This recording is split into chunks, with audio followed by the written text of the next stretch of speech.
Hello, everyone. Welcome back to another live stream. Thank you so much for tuning in and joining me for another live stream. Let's give ourselves a second just to make sure we're up and running. As usual, the live stream takes a couple of seconds to be live. Anyone watching this recorded will watch this introduction.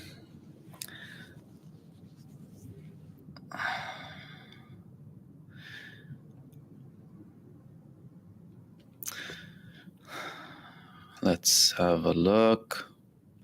And yeah, everything's up and running.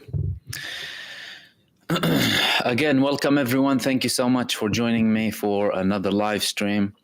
This live stream will be an all-out live stream because I didn't have any other video, so it's going to be everything included in this live stream.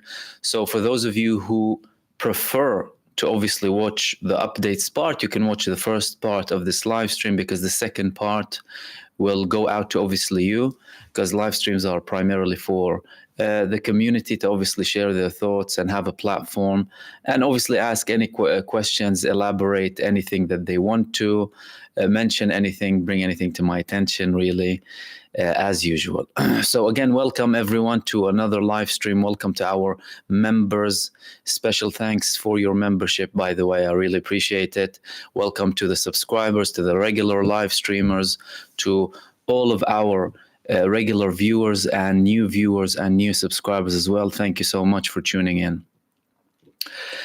What I wanted to talk about is obviously Israel releasing 4 Israelis from Gaza. There are multiple dimensions to approach this from, and I am going to try and be as extensive as possible, as detailed as possible with everything in regards to the operation itself, who participated in this operation, what did they actually do, why did they have this operation, can you call this operation a tactical success, because this is definitely nowhere near anything strategic, and it's not going to affect the actual genocide and war and the resistance, etc., because we still had fierce resistance everywhere in the operation itself.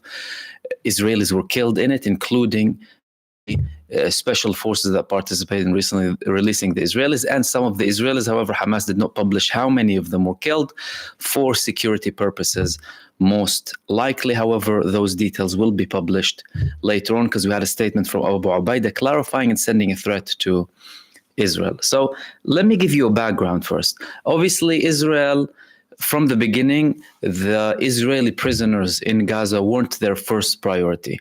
With every speech that we used to hear from Benjamin Netanyahu in the initial stages of the war, Benjamin Netanyahu used to say, our aim is to demolish the Hamas and free whoever we can from the Israeli prisoners. Now, many people in Israel started to criticize him after this statement, and even before it, the fact that they led to the actual genocide, didn't take a step back and carpet bombed Gaza, killed so many Israelis on the 7th of October and the massacres that they conducted in the Nova Festival in Be'eri, near Oz and Ra'im, with many, obviously, statements coming from Israel and evidence showing how Israel killed Israelis, the IDF killed Israelis. And obviously, in the first month, Israel already killed 50 Israelis in Gaza, confirming what the people who were released stated, which is Israel was targeting us as we were going from one place to another. 50 were killed in the first month. So far, Israel killed over 100 Israelis in Gaza. They had limited success when it comes to releasing some of the prisoners. I wouldn't even call it success, excuse me. They had something where they released a couple of people, 2 before, now they released 4. In comparison to the over 100 that they killed, that's a loss, that's not a success, that's a massive failure. They killed people when they were fleeing, all sorts, and we spoke about it and we speak about it constantly. Which led to this operation today. What is this operation? This operation today is a massacre, a Nusayrat massacre. Israel slaughtered, butchered people in the markets, in the homes. Over 220 martyrs, children, women, innocent civilians, maimed those who remained alive. Over 400-500 wounded. It's a genocidal state. Now, in any proper army, right, if you want to have an operation to rescue people who were kidnapped, you would take into consideration everything, including the environment, how many innocent people will be killed, etc., etc. Clearly, this state is careless about its own citizens, let alone the Palestinian people, who they view as below them, subhuman, as confirmed by them, or human animals, like the defense minister said. They did all of that to have this operation. Before I go into further details, why did we have this operation? We had previous proposals, by the way, pushed on and presented to the Israeli IDF Chief of Staff Herzl Halevi. What they claimed at the time, that some Israelis were in a certain hospital in Gaza and we want to conduct an operation. And he didn't approve it because of the threat and risk to the Israeli soldiers, and the threat and the risk to the Israelis. Benjamin Netanyahu and Israeli media are now using this as a score for Benjamin Netanyahu. Like, I said we can do something and succeed, and you did not approve it. Throwing the ball in the military's court. So the political level is trying to pass the ball to the military establishment. It's your fault. Why? It's only for the sake of Benjamin Netanyahu. Only for the sake of Benjamin Netanyahu, for political purposes. Then today is the 8th of June. What's the 8th of June? The 8th of June is the deadline where Benny Gantz was supposed to declare his resignation. He gave Benjamin Netanyahu a deadline up to the 8th of June. He was about to resign today. What did he do? He delayed his resignation. He delayed. He didn't say, I'm canceling my resignation. He said, I will be delaying my resignation. Okay, that's another score for Benjamin Netanyahu, prolonging his efforts to sort himself out afterwards. The operation. This wasn't conducted only by Israel. This operation was conducted with joint collaboration between Israel, Britain, and the United States. Many people need to know that. This operation, the helicopter that was going to conduct this operation, part of the helicopter, because you had dozens of quadcopters shooting at people, jets shooting at buildings and the market, and you had helicopters and tanks shooting, okay? To disguise everything and go with the force. The force disguised as what? Aid. Disguised as aid. They had an aid truck when they monitored them. Tank, aid truck. Reminds us of all of their previous attempts. And it's ironic that Britain is supporting them, because the Zionist militias, bombed the King David Hotel in the 40s, where the British Mandate had their headquarters in, disguised as Arab milk suppliers, right? They bombed the whole building, collapsed it, the British headquarters, killing dozens of British soldiers. And now Britain is helping them do that. How ironic is that? And by the way, that's the same building that Rishi Sunak went and visited when he went to Israel. Imagine how immoral this person is. No regard to history, no regard to nothing. Shameless individual. A prime minister going to a place where the same country slaughtered his own troops over there. How vile is that? But that's the situation that you live in at the moment. Anyway, the Brits helped them with intel. The US helped them with logistics. The forces, who are the forces? It's a joint cooperation between the IDF, Shabak, and the execution was with the Yamam. The Yamam is the most elite force in Israel to combat what they call terror. Special forces in Israel, especially trained to conduct operations such as this. What happened? They had the cover of this massacre, obviously. They massacred over 220 people to reach for Israelis, to sell it as a success. And then we saw Benjamin Netanyahu taking pictures and what have you. And before I continue, you will be seeing on mainstream media, of course, the images of the Israelis holding their relatives that were released by this operation from Israel, disregarding the slaughter, disregarding the 40, 50,000 martyrs by now with the missing bodies, disregarding the fact that Israel conducted a massacre to conduct this operation, disregarding the Palestinian hostages who are dying of starvation and torture, tortured in abhorrent methods. Reminds us of Abu Ghraib and what the US and the coalition used to do in Iraq. Important to note that. Very important. Then they had this operation. Okay. They released these people and they withdrew. Abu Ubaidah came up with a short statement afterwards. Abu Ubaidah came out with a very short statement saying that this action will have a severe impact on the safety and lives of Israeli prisoners and the conditions they live in. The enemy, through massacres, managed to get some prisoners and killed others. Killed others. So Israel killed others. How many? 1, 2, 3, 4. And by the way, that could be a blow anyway. If like 6 were killed or what have you, that's like a... If one was killed, then Israel could kind of try and get itself out of it. The situation that they live in could be worsened. Why? Because they clearly weren't in tunnels. You see, the Palestinian resistance takes care of the prisoners, unlike Israel, tortures them to death. They take care of them. They treat them well. But Israel obviously uses that, risking everyone else and risking the conditions that these people live in. How did they get to them? Most likely the British surveillance support with the airplanes coming from Cyprus. The British army helps Israel with intelligence from coming to and from Cyprus. Certain sensors, people over the ground, obviously they had a lot of intel because the main operation is intel-based, intel-led. They had intel saying that these people are there. And they obviously conducted this cover to go and get them. All right.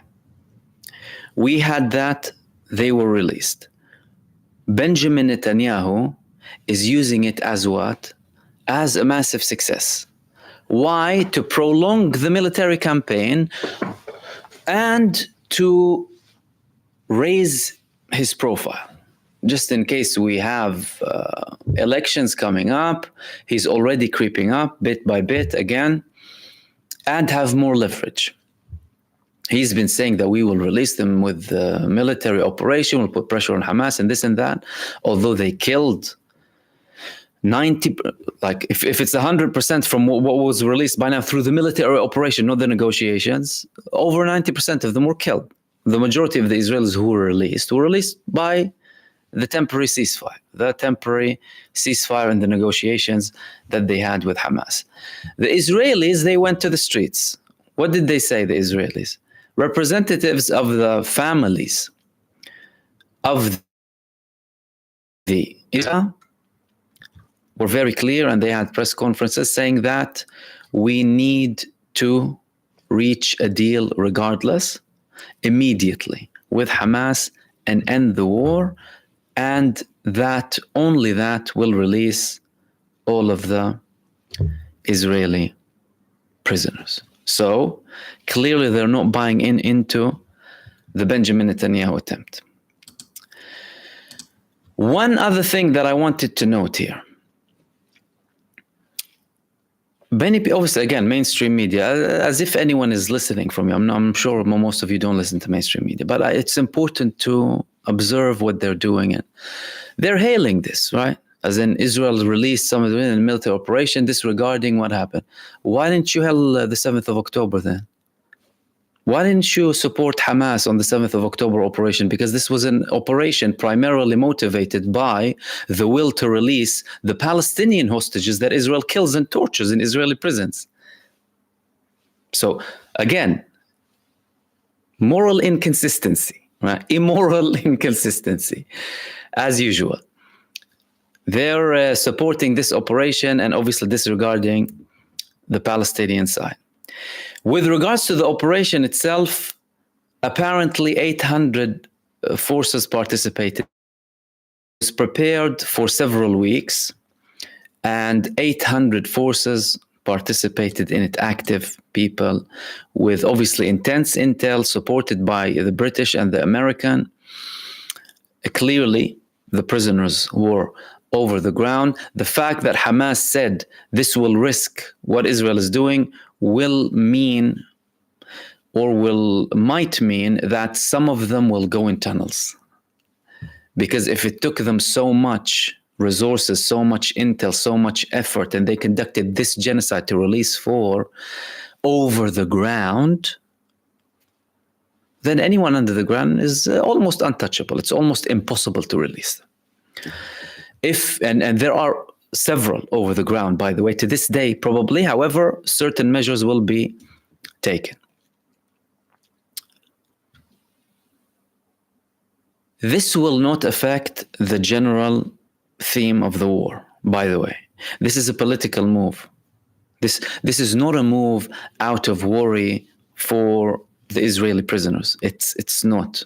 Let no one be delusional here or make this mistake. This is not to do with this. This is to do with Benjamin Netanyahu.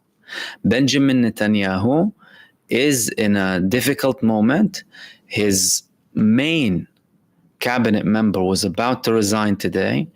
He did that to justify the military operation, because all of what the people are seeing is more are dying. So to him, I had to release some, even if I kill some of my own forces, and even if some of them would be killed.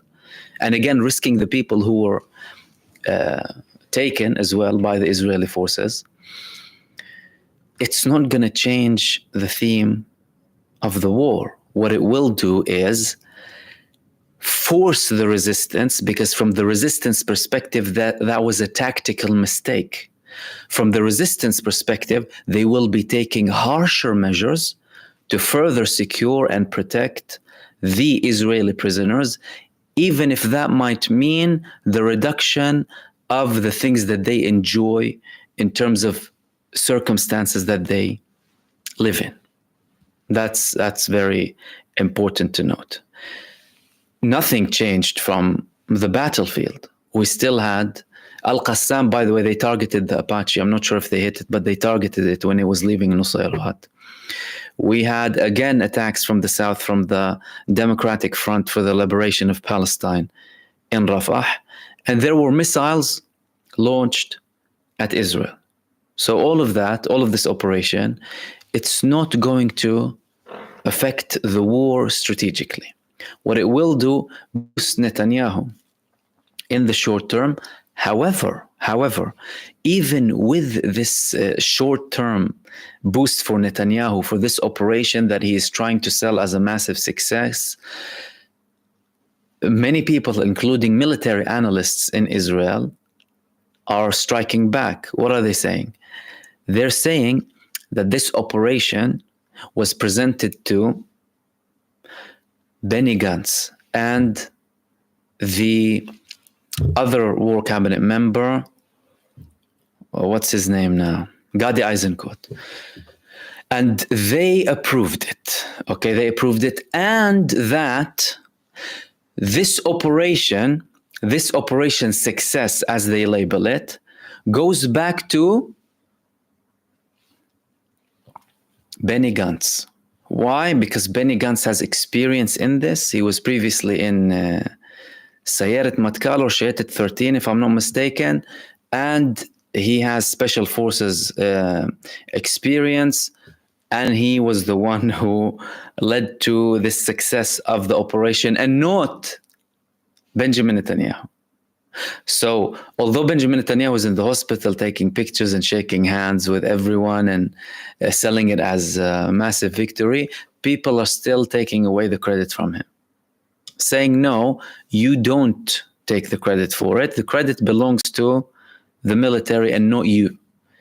So even at this moment, when they're supposedly celebrating the release of 4 Israelis, there's still tensions, there's still divisions between them. And that was the main thing that I wanted to talk to you about. And let me open up the space up for you, see if you have any comments. Now we'll go to our viewers and everyone participating in the live chat.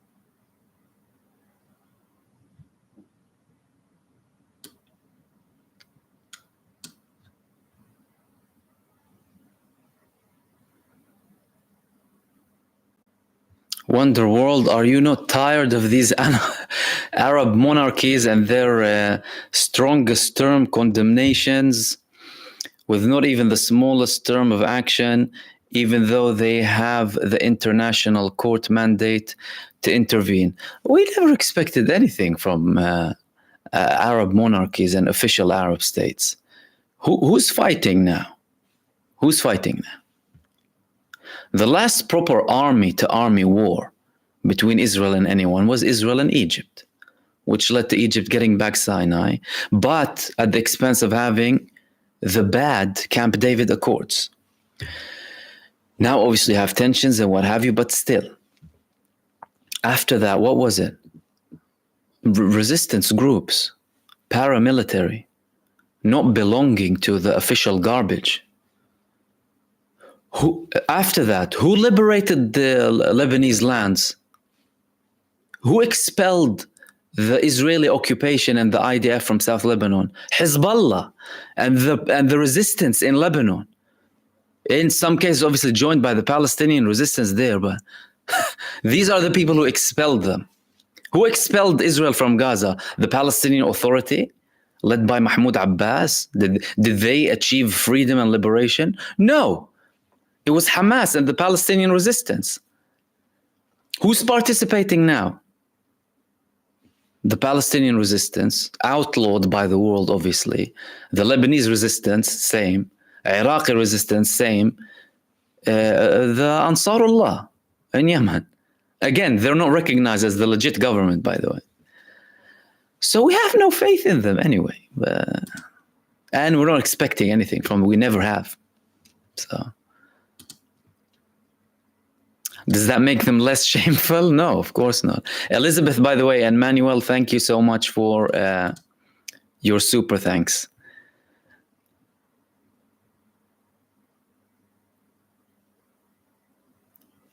Talal Mansour, Hizb attacked 2 Iron Dome today. Is this a sign of upscale war tactics? They have been destroying the Iron Dome. Hezbollah have been obliterating every single Israeli base that they're targeting. Today, wasn't that the main thing? They set alight a whole base, right? Multiple other bases they targeted, and the Iron Dome. That's why Israel is blind with Hezbollah. They don't see what they're doing. So their UAV will come and take the Iron Dome batteries down or radar systems, and they have no answer. Hezbollah outsmarted Israel, outmaneuvered them on every level. The info, the intel, quality attacks, precision strikes, defense, attack, because most of it is attack from Hezbollah, by the way, not defense. And when they're defending, they're taking down the most expensive and largest Israeli UAVs, Hermes 900, that the Israelis call Kochav or Star in Hebrew. Hundreds of millions, now billions lost in military equipment for Israel. Billions. They're attacking Israel. The battlefield is in Israel, inside of Israel. And many people in Israel are criticizing that. Why? Because they're not used to having the battle in their own territory. Israel is used to, its military philosophy is precision lightning strikes in enemy territories by the Air Force, or special operations, where if they need to release someone who was kidnapped or what have you, or targeted assassinations or what have you. But now that finished. And they do not have an answer as well, by the way.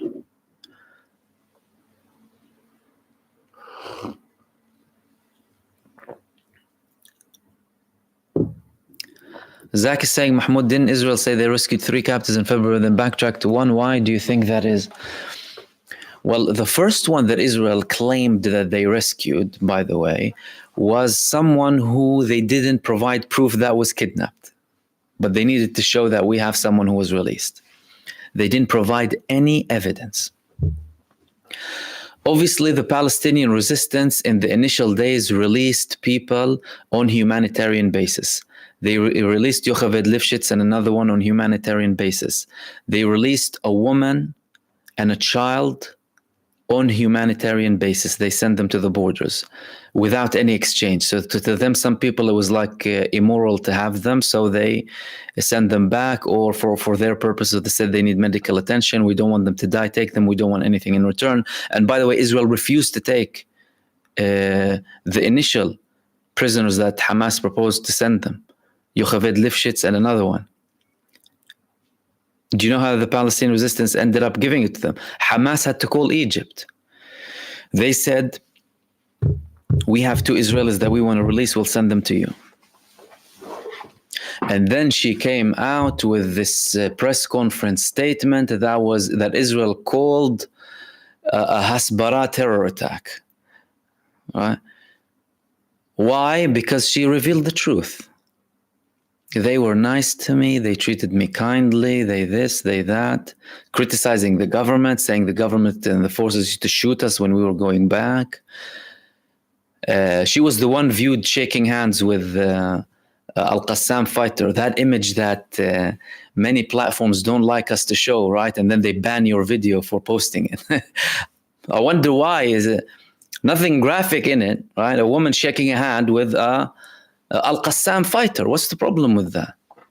You release images of Israelis abusing Palestinian detainees. What's the problem in showing an Israeli woman out of her own will going back to her captive, thanking him and saying, because it says a lot, obviously, because it says a lot, and these images are more powerful than words.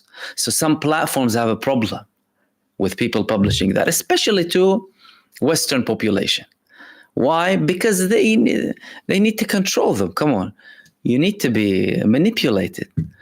You shouldn't see these images. You should see the official narrative, you know, the 1-2 minute update of escalation, tensions rise in Gaza, you know, people dead, as if there was some sort of earthquake. Oh, dead. 20 dead after explosion. Really? Who caused the explosion? The Hamas-led health ministry claims that 20 people died yesterday. Oh, okay. But we'll keep trying and publishing these things anyway, so...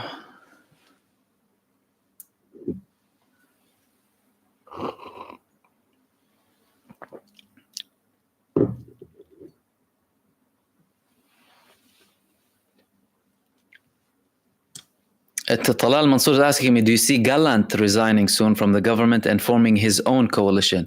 The threat was coming from Gantz, by the way, not from Gallant, the war cabinet member, not the defense minister. Yoav Gallant, he has his feud with Netanyahu. Netanyahu previously sacked him before the war during the judicial reform protests because he was showing sympathy with the protesters, but he had to take him back after public pressure. There is a likelihood of him resigning at some point. It's not like it's out of the question. But so far, they survived catastrophes together. I mean, the man went to Benjamin Netanyahu's office and threatened him to bring a Golani brigade and set order in Netanyahu's office.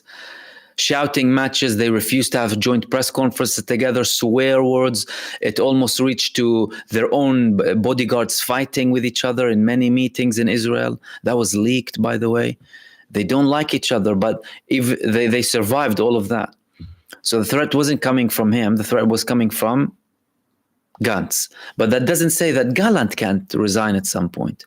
But he will resign if he sees a threat to his position. He still wants to have an impact in Israel. The American administration tried to push for him and Benny Gantz having more power, soft coup.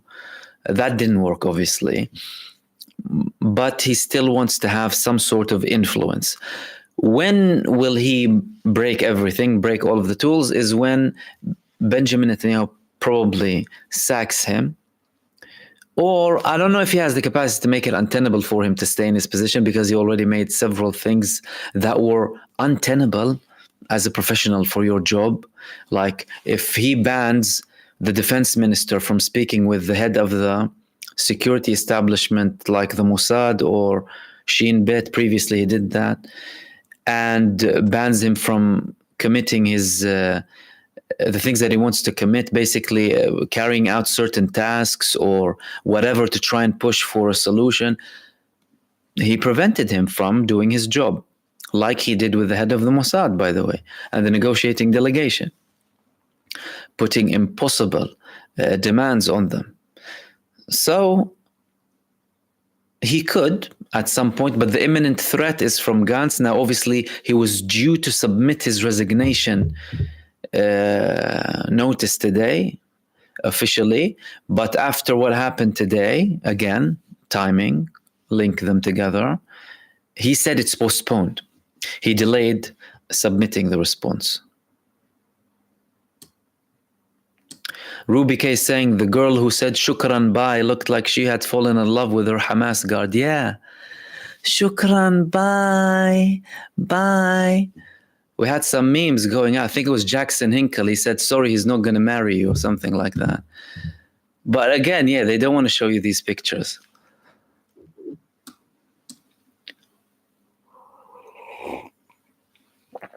Oh, apparently some of them did say that, the fighters, they were hot, some of them. They were handsome. We had that from Israelis who were released, by the way.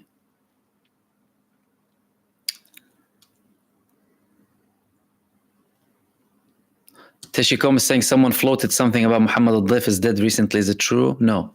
We haven't received any confirmation that Muhammad al-Dayf is dead. And many people say this man has 7 souls.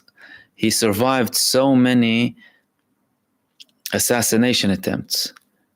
In 2014, they killed his wife, 7-month-old son, and 4-year-old daughter. Their names were Ali and Sarah.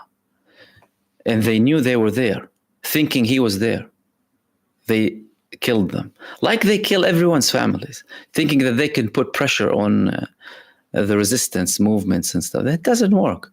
But we had no confirmation. I mean, this guy is the most protected, is the most secretive man in Gaza. The last image we have of him is from 1991. So no one has an image of him for over 30 years now, 34 years. They released an AI-generated image of him to show that they're achieving something. Do you know what they released? They released an AI image of him, of Muhammad al-Dayf, drinking tea and counting dollars. So pathetic. Their propaganda.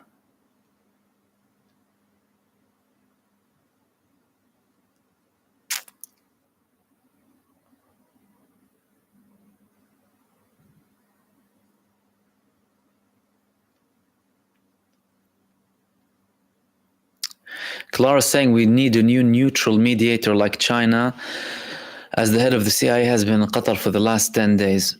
Well, the people who traditionally get involved in the negotiations, whether anyone likes it or not, are the people who are mostly involved in the matter. So the US is Israel, and Israel is the US. Israel is a state of the US, by the way. If anyone hasn't established it by now, please. Israel is the external state of the US, 51st state. And obviously Egypt Again, you might say, okay, well, they have a peace treaty with Israel or what have you, but again, they have the border with Gaza, right?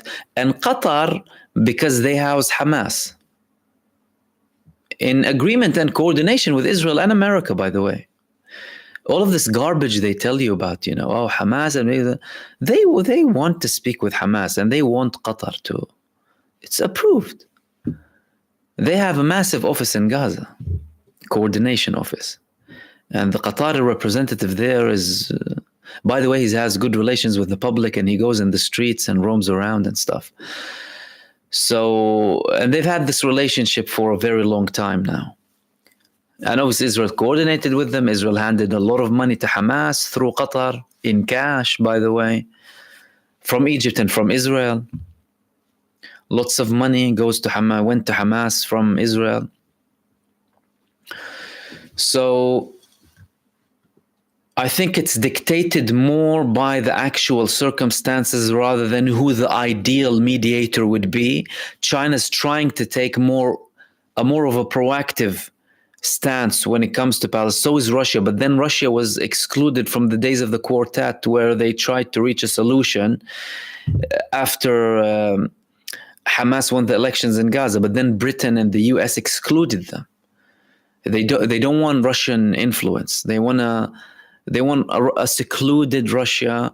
They don't want them to be influential in anything. That's why they have a big problem with them. And traditionally, Russia, it's not like they didn't have ties with Israel. They had great relations with Russia, by the way. Don't think as if they're like anti-Israel. No, they're not. Benjamin Netanyahu and Lieberman, they used to go there very frequently and meet with Putin, especially after 2011 when it escalated in Syria, because they had a joint coordination.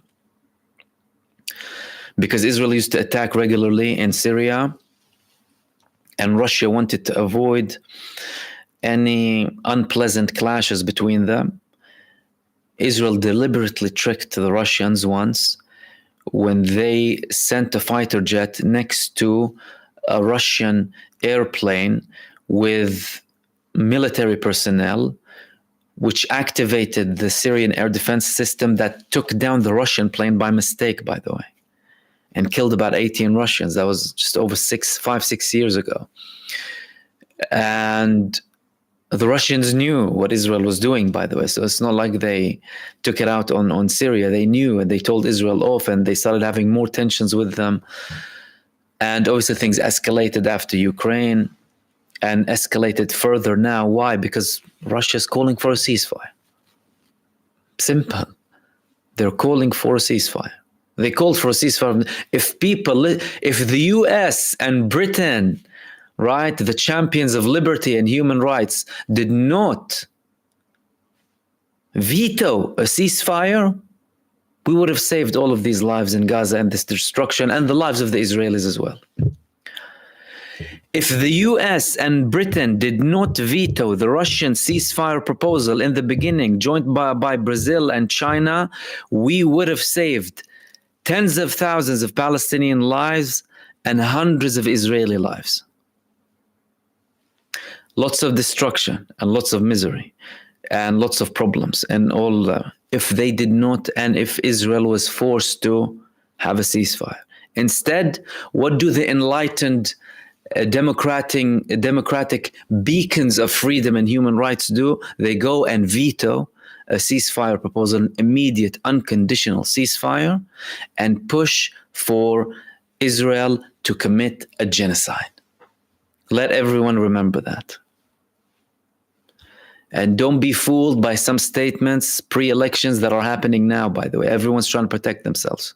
Remember everyone who said everything in the beginning of the war.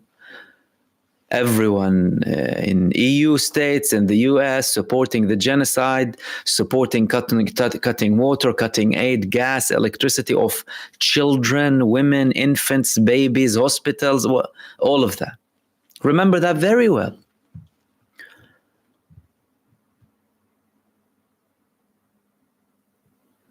Talal Mansour, the Iraqi resistance is escalating with Yemen. Could this push for more resistance groups to enter? I think those who wanted to enter entered already. And obviously, they took the moral and right position to participate with all of the risks that it takes on them.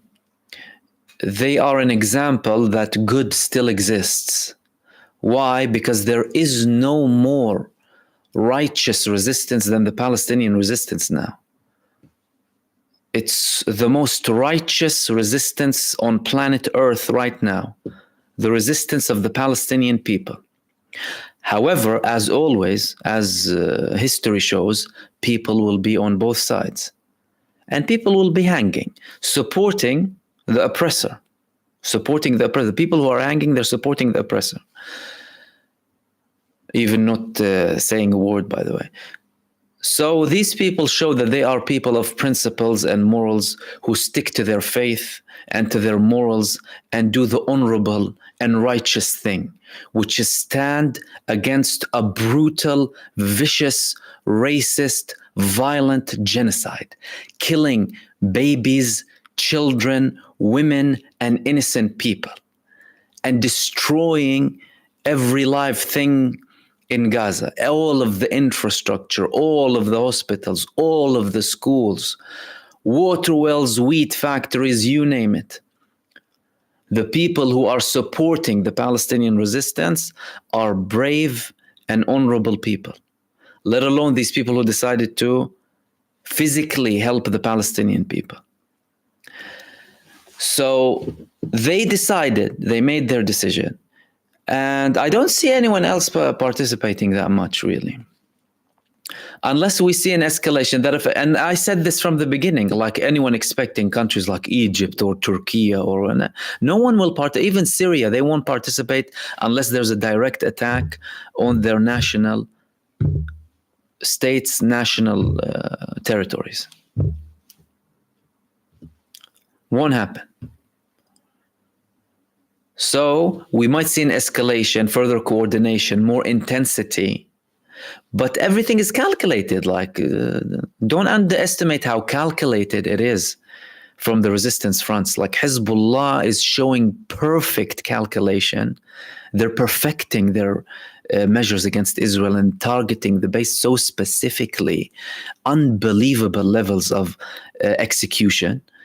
And then Yemen as well. Yemen and the Iraqi resistance too. And Iran, look at when Iran and how they operate when they attack.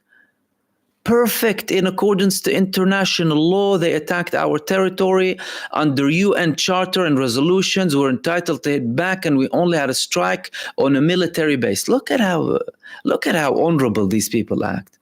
Unlike these Western power-backed barbaric animals who kill and slaughter children, and support and justify and cover up the slaughtering of children. The resistance showed it was honorable. They act on principles, and they don't go and commit a genocide like their enemies do. Killing every living thing, shooting people for fun, innocent people. Women walking around the streets the other day, you saw them sniping her, holding her child. What's going to happen to that child? A woman now in the market, a soldier, they're sniping her. What is that? Maimed children? No horror movie showed what we're seeing in Gaza now. And they're still asking themselves, poor little Israeli allies, if it's a genocide. You know, we're not sure if it's a genocide. Oh my God. Come on. Ruby saying was always righteous since the resistance began last century. Absolutely. I totally agree with that. And now it's even more. It's even more. Who is going to protect these people? That's the question. The resistance, by whatever they can. By whatever they can, by whatever they have. And whatever they have is setting a new parameter, globally, by the way. This resistance front is a resistance front for humanity. These people who are massacring the Palestinian people will come after you if it's relevant, regardless of who you are. They already kill their own populations in false flags, in pointless wars, there to enrich the rich and the military-industrial complex. Do you think they care about you? They couldn't care less about their people. They'll come after you when it's relevant. They'll drag you into a nuclear war with Russia soon. Wait. Why are they calling for people in Britain to be for conscription now? Draft. Why? That's the biggest security failure in the last century. Didn't you learn anything from World War II? Putting their own population at risk. Who's gonna die? Those who are above the ground or those who are in the bunkers, the nuclear protected bunkers? And who will they be? Those who have nuclear bunkers. Someone tell me. The average Jack and Jane are gonna be in nuclear bunkers if it happens? No. The royals, the prime ministers, the filthy rich, they will have nuclear bunkers. No, you and me. And they're pushing for it. And they're trying to justify it by every possible way. And them supporting what's happening with Israel now. That's a global threat. And what they've been doing with Russia, with this puppet Zelensky. Global threat. They're risking humanity. And it's not like you're pushing the border for a big, you're pushing the border with nuclear war. And again, they could have a plan for a nuclear war to get rid of bigger amounts of human population. So they're easier to control, maybe. This is probably what they think. So that less people can talk.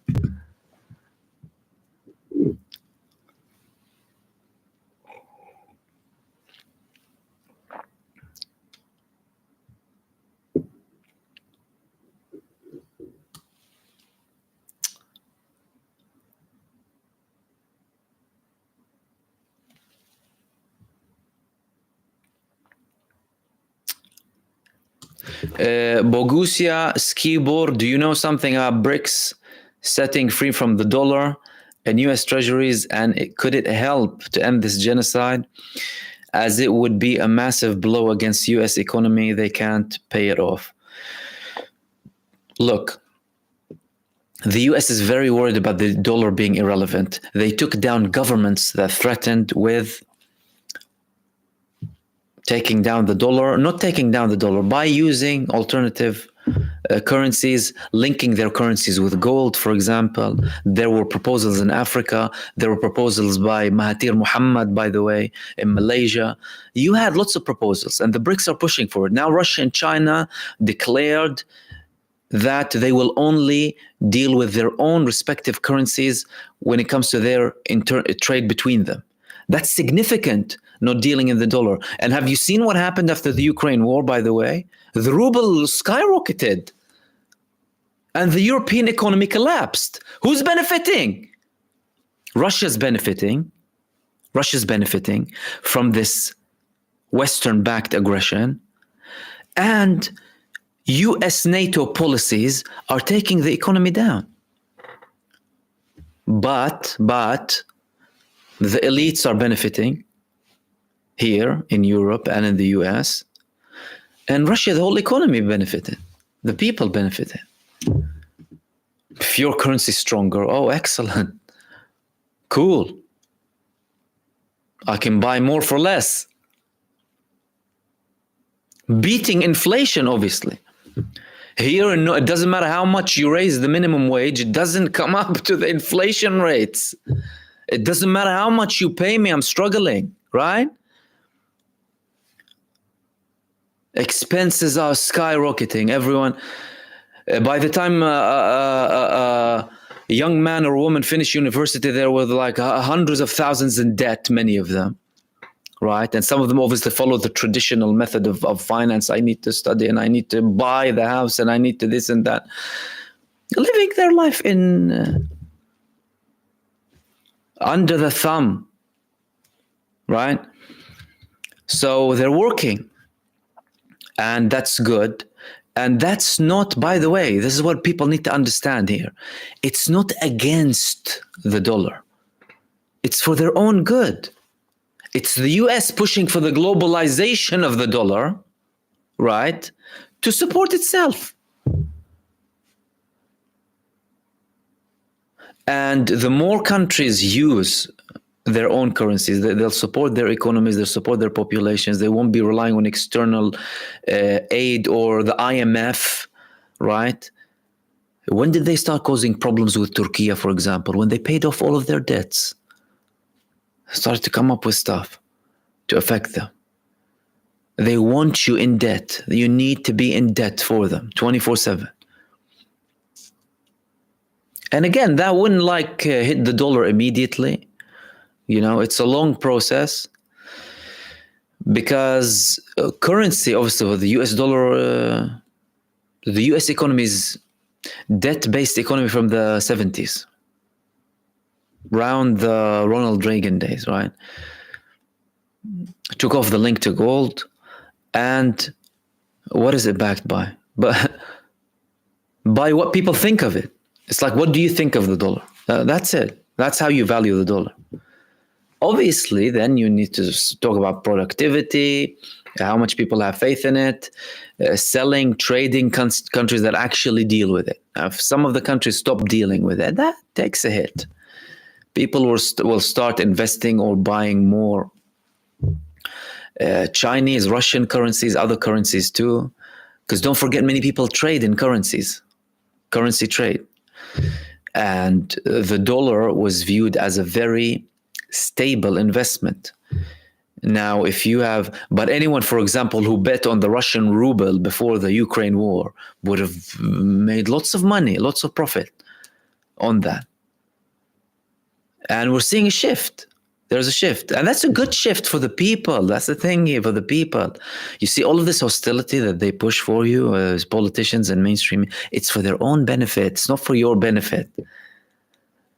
And again, even if you listen to the leaders of the resistance, listen to the leaders of Russia, listen to the leaders of China, their tone with their Western counterparts is nowhere near as hostile as the Western counterparts to tone for them, even against the Russian people, not just against the Russian government. And again, this power shift, we're living it now. We're living it. Again, it's not something that happens in a day and a night. It's not like tomorrow we're going to have a multipolar world all of a sudden, but we're getting there. We're getting there. And you're seeing the fruit of decades of work. Decades of work.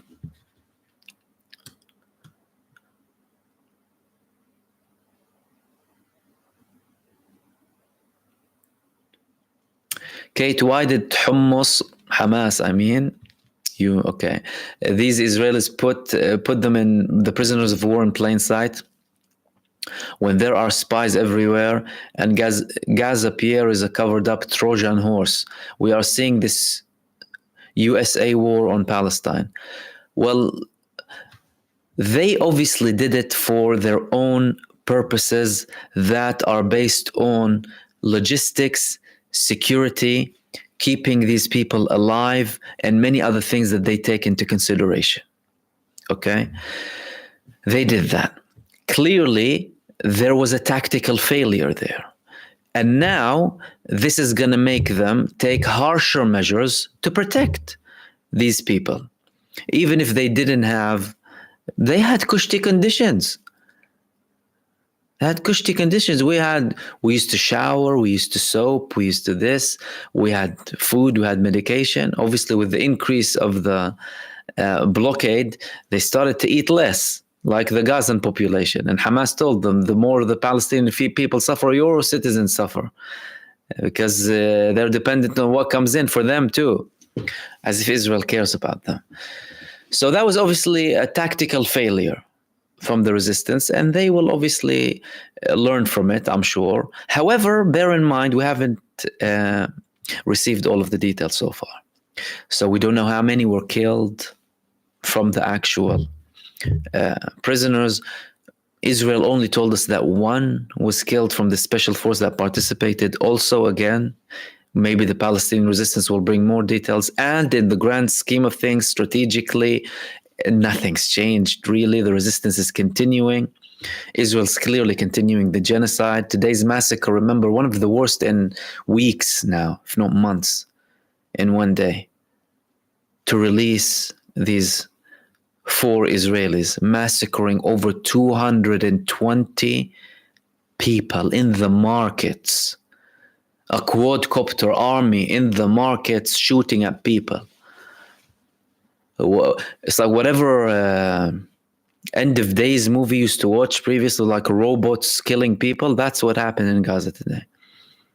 That's apart from the tanks, the shells, and helicopters, fighter jets, everything. All for the sake of Netanyahu.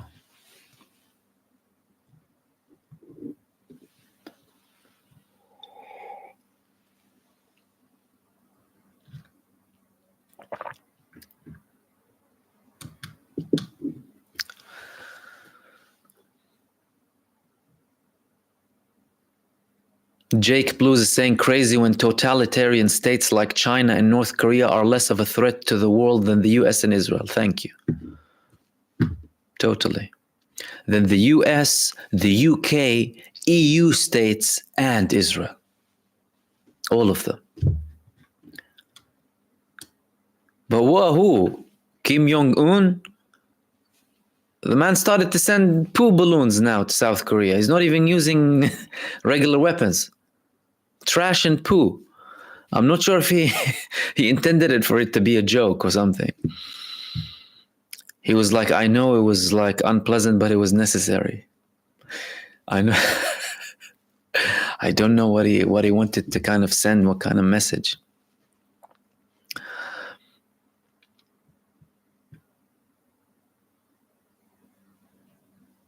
Swatro is asking me who will I be voting for in July. I haven't made up my mind yet, to be fair.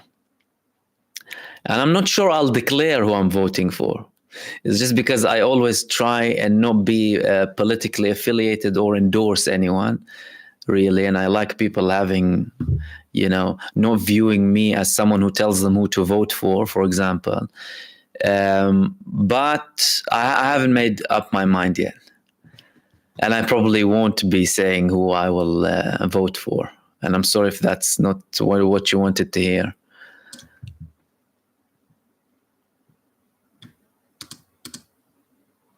And Dennis Huggins, thank you so much for your super thanks. And Marvin Vergas, sorry I missed your super thanks. And AK, Marvin Vergas, and Dennis Huggins, thank you for your super thanks. I'm sorry I missed them, by the way. I didn't see them. And Manuel, obviously, and Elizabeth beforehand. Thank you so much.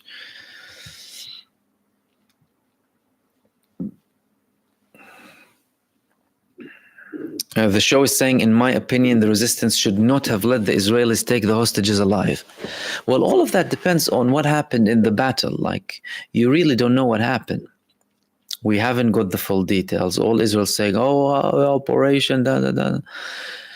And the Palestinian resistance, probably for security purposes, they're not saying anything. Clearly, there was an Israeli, clearly at least one from the Israeli forces was killed, clearly one, because Israel admitted one was killed. So that's at least one, because Israel is a hyper-pathological lying state. And then the Qassam said prisoners were killed. How many? What? Do they have images? We'll see.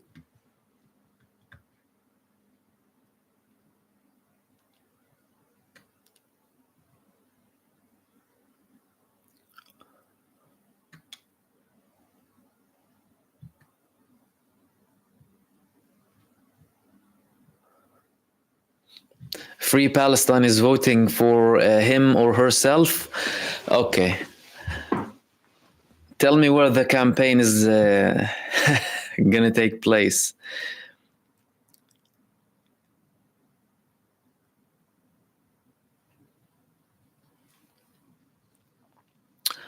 And Free Palestine saying the USD is backed by the IOU junk bonds, the Federal Reserve Bank. The Fed is a private entity, of course, yeah.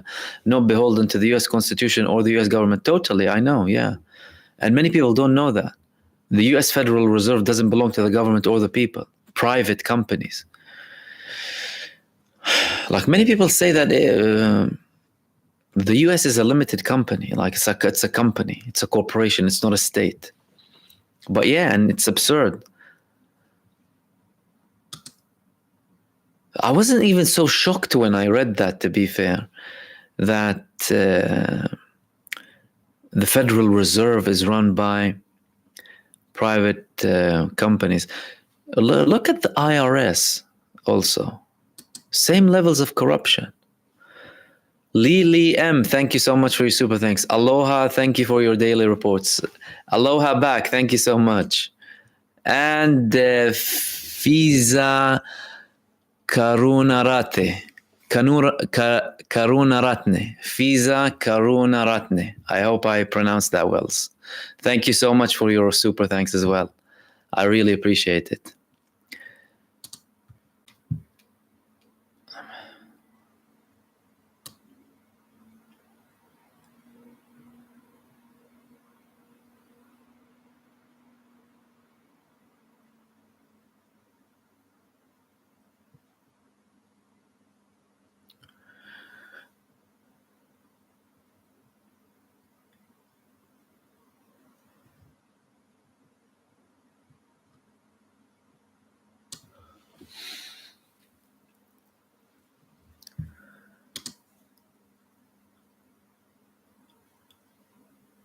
And R. Christie, thank you so much for your super thanks and message. You said, greetings, Mahmoud. Just want to say thank you and express solidarity with all who care for Palestine. May God bless you all. And you. Thank you so much, my friend.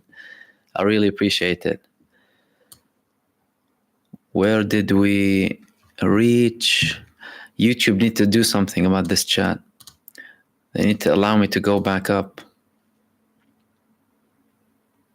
Unless I'm missing something, but in the live chat, there's a limit to how far you can go back up. Even if you put it on live chat or top chat.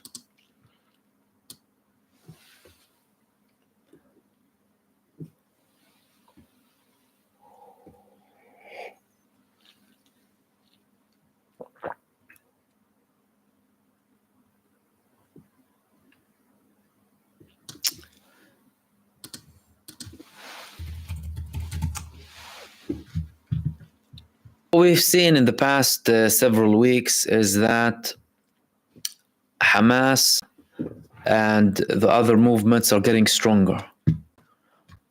It's not that they're replenishing, they're getting stronger. Why? Because they have conducted operations at higher intensity, more accuracy, and it caused more damage and casualties with the Israeli forces in Gaza. At one point a few weeks back in Jabalia, where Israel had to withdraw from, again, after they failed again, they took down over 100 Israeli vehicles, tanks and diggers and troop carriers in a course of less than a week. Booby traps and what does that tell you? They carried out strikes on Tel Aviv a couple of weeks ago. What does that tell you? That they're getting stronger, that they are replenished, and that they're there to stay. And that the only thing that's collapsing is the apartheid state in Israel. That's what's collapsing. Palestinian people are there to stay. The Palestinian resistance is there to stay, regardless of anyone, regardless of Israel, regardless of the US, regardless of the UK or EU, regardless of anyone who supports Israel, in terms of governments, obviously, because the people, or the vast majority of the world population doesn't support them. That's where we question democracy. in Western countries, by the way. Are you representing your people now? Are you representing the millions in the streets, calling for justice and standing up against oppression? The brave people, all of you, standing up and speaking, breaking the barriers of propaganda and fear, and consistently protesting and activism and posting and sharing and all of this. That's here to stay. That's here to stay. They have an option to solve this peacefully. If they don't want to solve this peacefully, they will be met with resistance. Amin, thank you so much, brother, for your super thanks. Amin Danya is saying, my bad for showing up late. I'm going to have to watch the whole video after. Hope you and yours are doing well, inshallah. So are you, brother. Thank you so much for that. It's fine, dude. We're here. It's Saturday night. I'm with you. Don't worry. I'm with you. And yeah, again, you can watch it afterwards. Al-Karaki, thank you so much, brother. Love you, brother. You said, if you ever in Northern Nevada, stop by. Me and my wife will make us makhluba and kafta. Oh, that definitely, dude. Now that's more tempting to come to North Nevada, inshallah. I will, brother. Thank you so much for your kindness and for your generosity, and for everyone else as well.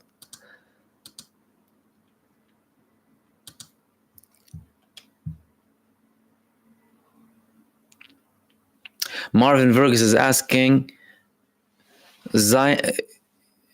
you Zionist grip weakening in the UK? It's in a lock in USA. Only one calling it out, Republican Thomas Massey. Listen, when it comes to the establishment of Britain, it's the establishment that created this. So they have this historical obligation and tie with the state of Israel. It's the British establishment that came up with the Balfour Declaration. It's the British mandate that handed Palestine to the Zionists. Then the big role of protection and support was taken over by the United States simply because of the power division after World War II. They were more capable, and the British Empire collapsed. However, that doesn't say the British establishment still doesn't view this as a historical tie. Regardless of what is behind this tie, is it something ideological? Is it something political? Is it something purely from an imperial perspective, a neo-colonialist perspective?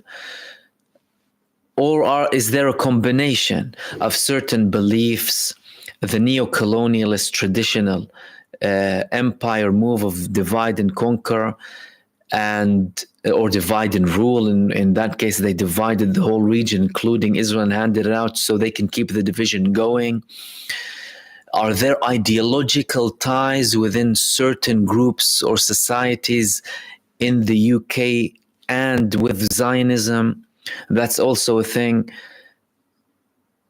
It's in politics, it's almost on par with the US, the level of corruption.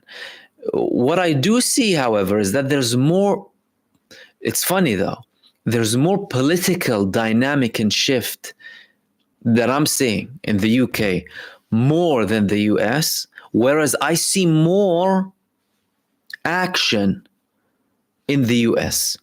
But again, that doesn't mean there's less action in the UK, by the way. You have regular people protesting 24/7, Palestine action, and the US is probably the rage that's coming from the physical support of Israel.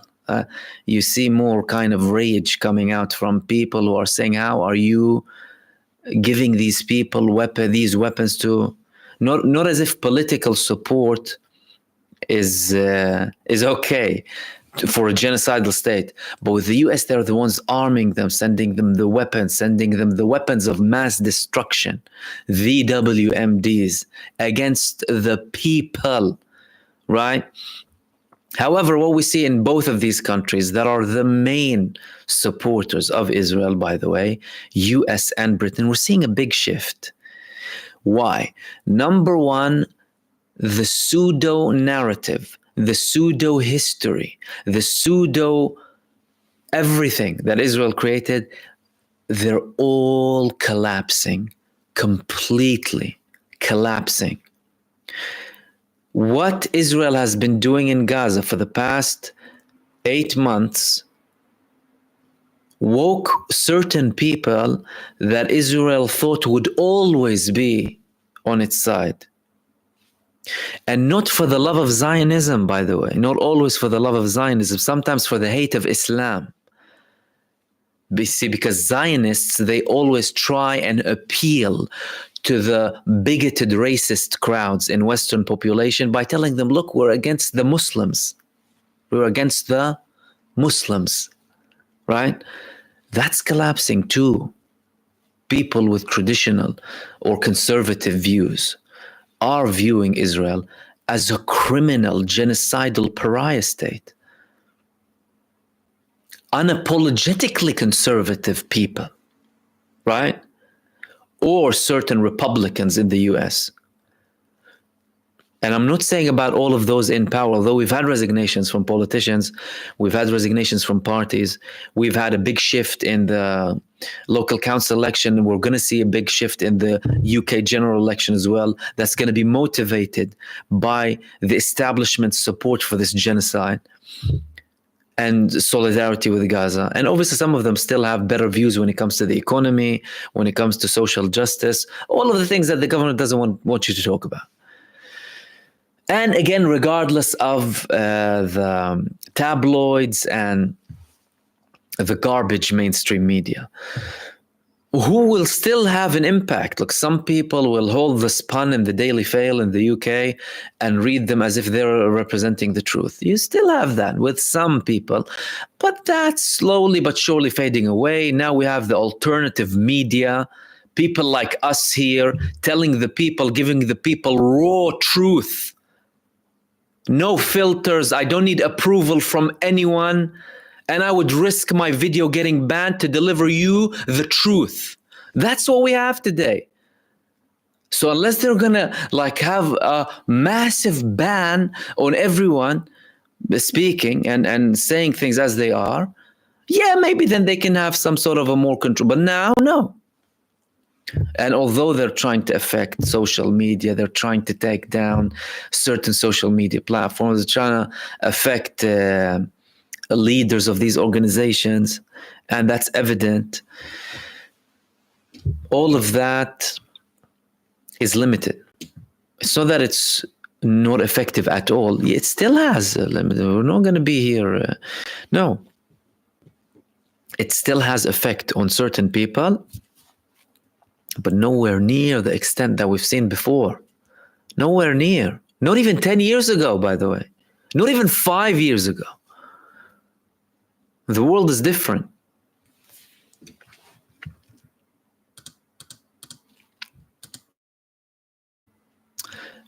Warsan Fire, thank you so much for your super set. For you, Mahmoud, with thanks. You're telling the truth and educated. Thank you so much. I really appreciate you. And Egbertina, thanks again. You said, my pleasure, my absolute pleasure. Thank you. Thank all of you. Everyone who sent super thanks and everyone participating.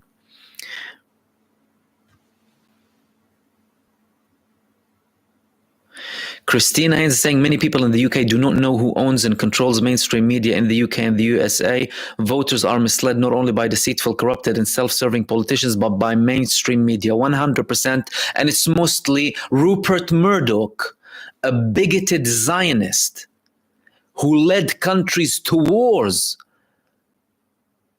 He was like this with Tony Blair to justify the war in Iraq, the criminal war in Iraq that people were protesting against, hundreds of thousands in the streets, record numbers in the US, in the UK. in other NATO capitals, and millions. I remember the views at the time was so many people against this unjust criminal war, but they brainwash them like idiots, like imbeciles, to justify this criminal war by telling them there's bad people in Tora Bora with beards and turbans, linking that to Iraq as well later on. Rupert Murdoch, or people who are linked with him, or people who were linked to him and try and act like they're independent now, like Piers Morgan, right? Talk TV is no longer belonging to the Murdoch empire, excuse me, his show, but Talk TV still is. All a bunch of garbage. We know the game very well. These people are Zionist lapdogs there to brainwash you and justify things that are harmful for you. Lies, propaganda, gaslighting, psychological control through fear, every single method under the sun, they'll use it against you. But when people break all of that, then they start to feel helpless. They start to take a step back or try and shift. But what I always say is never trust them, ever. Even if they change the narrative and start telling you things that are partially true, never trust them. These people are rotten to the core. You need a core change here, not like a visual change or someone, oh, all of a sudden he's talking. No. All of that is calculated. And look for the poison. Always look for the poison. Look for the terminology. Look for everything when you listen to them and when you see the headlines.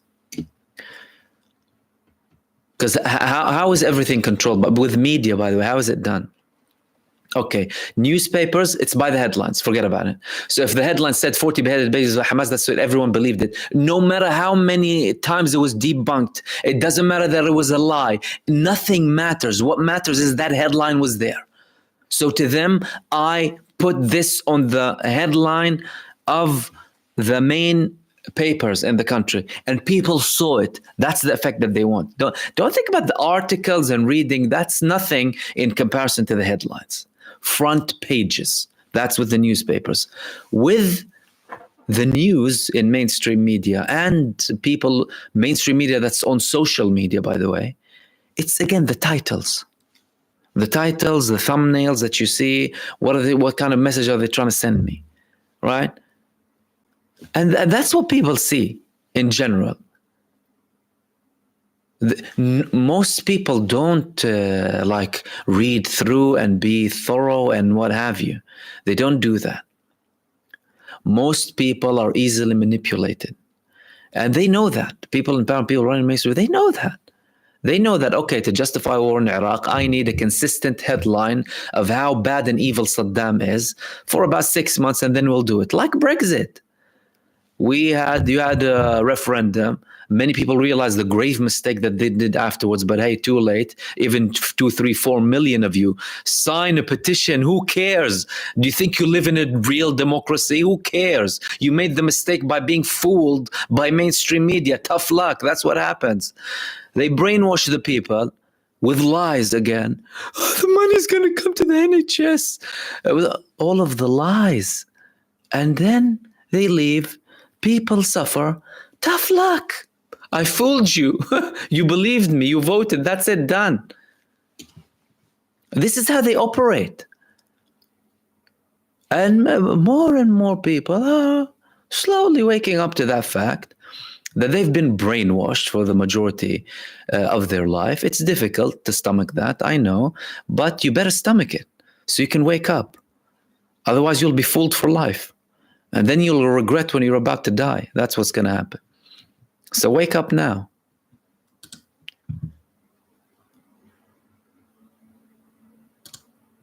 Patricia Gale McClary, thank you so much for your super, and everyone else who sent super thanks as well. See, a Murdoch is a phone hacker. Phone hacker, illegal activities. They had an inquiry to reveal the scale of his corruption and illegal actions. They had an inquiry about Blair afterwards and his criminality. Was anything enforced later on? Nothing. Show. A show of democracy. A pseudo-democratic circus. To tell the people, oh yeah, we have an inquiry, we have this, but nothing is there, and they'll continue. He sold News of the World, or and did his impact end? And all of the other newspapers that call themselves left and right, because they fund the same media. They fund left media, they fund right media to support the same criminality, the same immorality, the same crimes that they want to push for. Racism, division in society, bigotry, hate. That's what they push for. They'll push it here and there.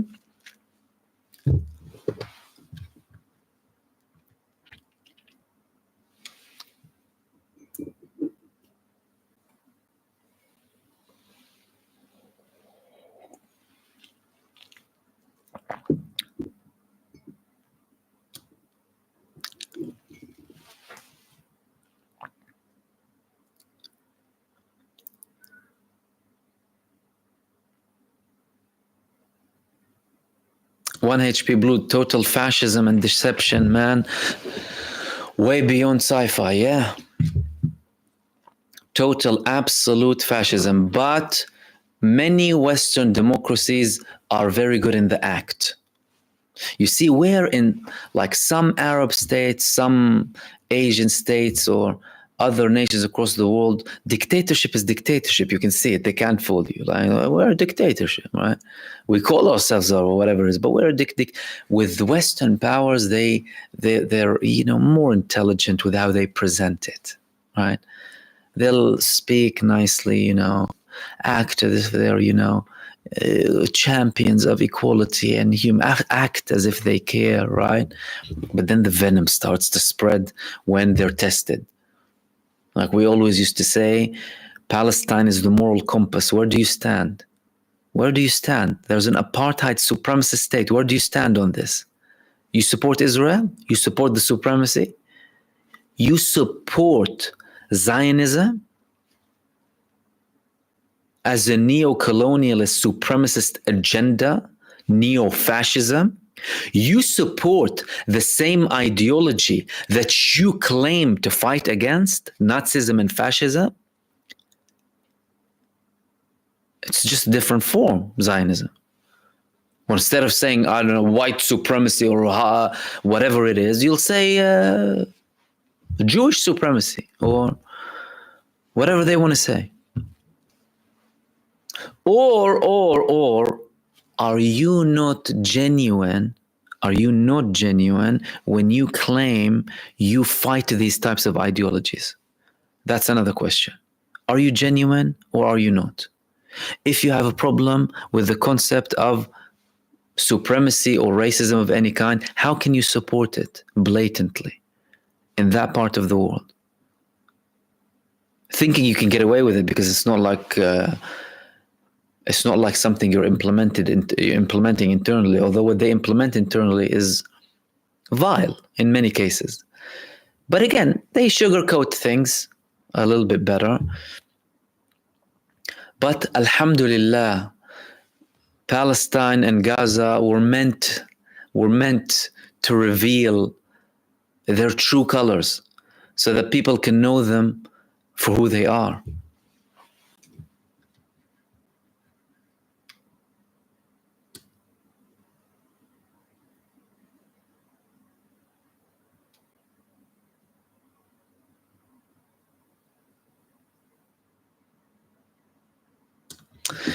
Free Palestine is saying MahmoodOD here are the killers. Mickey Matt. Military, industrial, congressional, intelligence, media, academia, think tank complex. A term coined by former CIA officer turned political activist Ray McGovern. Interesting. Yeah, dude. They try and control people through all of that. And again, instead of, they obviously control through fear. Okay, but instead of, because you can control masses, it's not like, you can control people without terrifying the living daylight out of them. But what are they trying to do here? Not just control them, they're trying to pacify them from the establishment's crimes. Like all of these fear campaigns and propaganda and lies before the invasion of Afghanistan and Iraq, for example. Why? So that you don't question the immorality and criminality of what they're doing. How? By dehumanizing all of that part of the world. And obviously the connection that they constantly had with Islam and terrorism and Islam and extremism. If you think about it for 1 second, how dare you link a religion with the term extremism or terrorism? How depraved and vile and bigoted can you be to do that? But they did it for a very long time. It's fine to say Islamic, excuse, what do you mean Islamic extremism? Terms that they wouldn't dare use against followers of other religion, for example. Why? To dehumanize the Muslim population and make it legit to slaughter them in Afghanistan and Iraq and dehumanize them and value them as a lesser human being. That's why. And they started to get upset and frustrated in the past decade. There's a frustration. Why? All of a sudden you have more activism right against racism. People are careful with their terminology, not to upset people. People are a bit more politically correct, including with Muslims. Oh, no, that goes against what we want. No. They were really, really upset by that. And to this day, they're trying their best. No, it's still bad. It's not working. It's not working. Now, it's working on those who, there are some people who, you have no hope with. And we're not talking about these types of people. We're talking about people with an ounce of logic, a bit of intelligence, a functioning moral compass, right? You wouldn't fall for it, would you? But they're still trying to push. That's why, by the way, have you realized, if any of you are active, like very active on social media, and you face certain criticism or backlash against your activism, like exposing what Israel's doing and what have you, what is the biggest thing you will receive?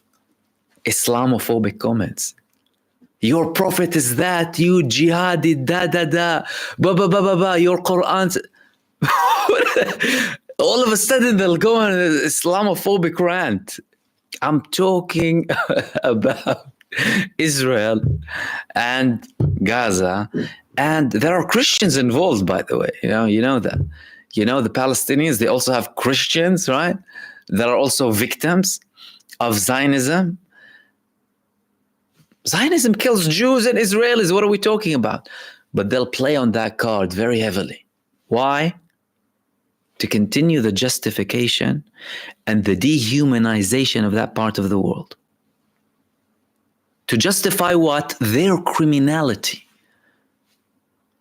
To justify their twisted approach towards the world. And again, that's slowly but surely fading away. Because otherwise, think about it this way. Why would you have to resort to so much propaganda and so much lies to be in power? You don't have to. People appreciate honesty. People appreciate empathy. People appreciate love, cohesion, more than they do corruption and instilling fear and lies, which is the parameter you need to cross to become a politician, by the way. In many countries, to reach the top level, you need to prove that you're morally depraved, corrupt, careless about mankind, really, humanity as a whole, and you're just a machine and you do what you're told to do because you're just a front of a system. Doesn't have to be that way, but obviously there's a lot of money behind this. There are a lot of powers behind this. And these people in politics, although they are responsible, because even if they're backed by someone, they are executing, so they are liable. Them and whoever takes criminal actions, they are the ones that are liable. But there are forces behind them too. It's not just them. And in many cases, you're seeing a sales rep in front of you, selling you something to justify something. In the process, he'll lie. A corrupt trader.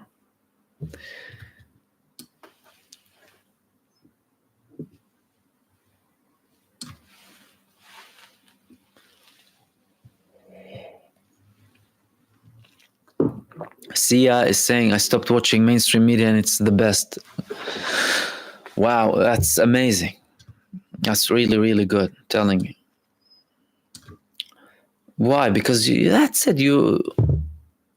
If you follow it to monitor it and absorb your information from, rather than monitor it to compare and have it with critical thinking and do so. Like, part of my work is obviously watching mainstream media and watching Israeli leaders talk a lot of time, right?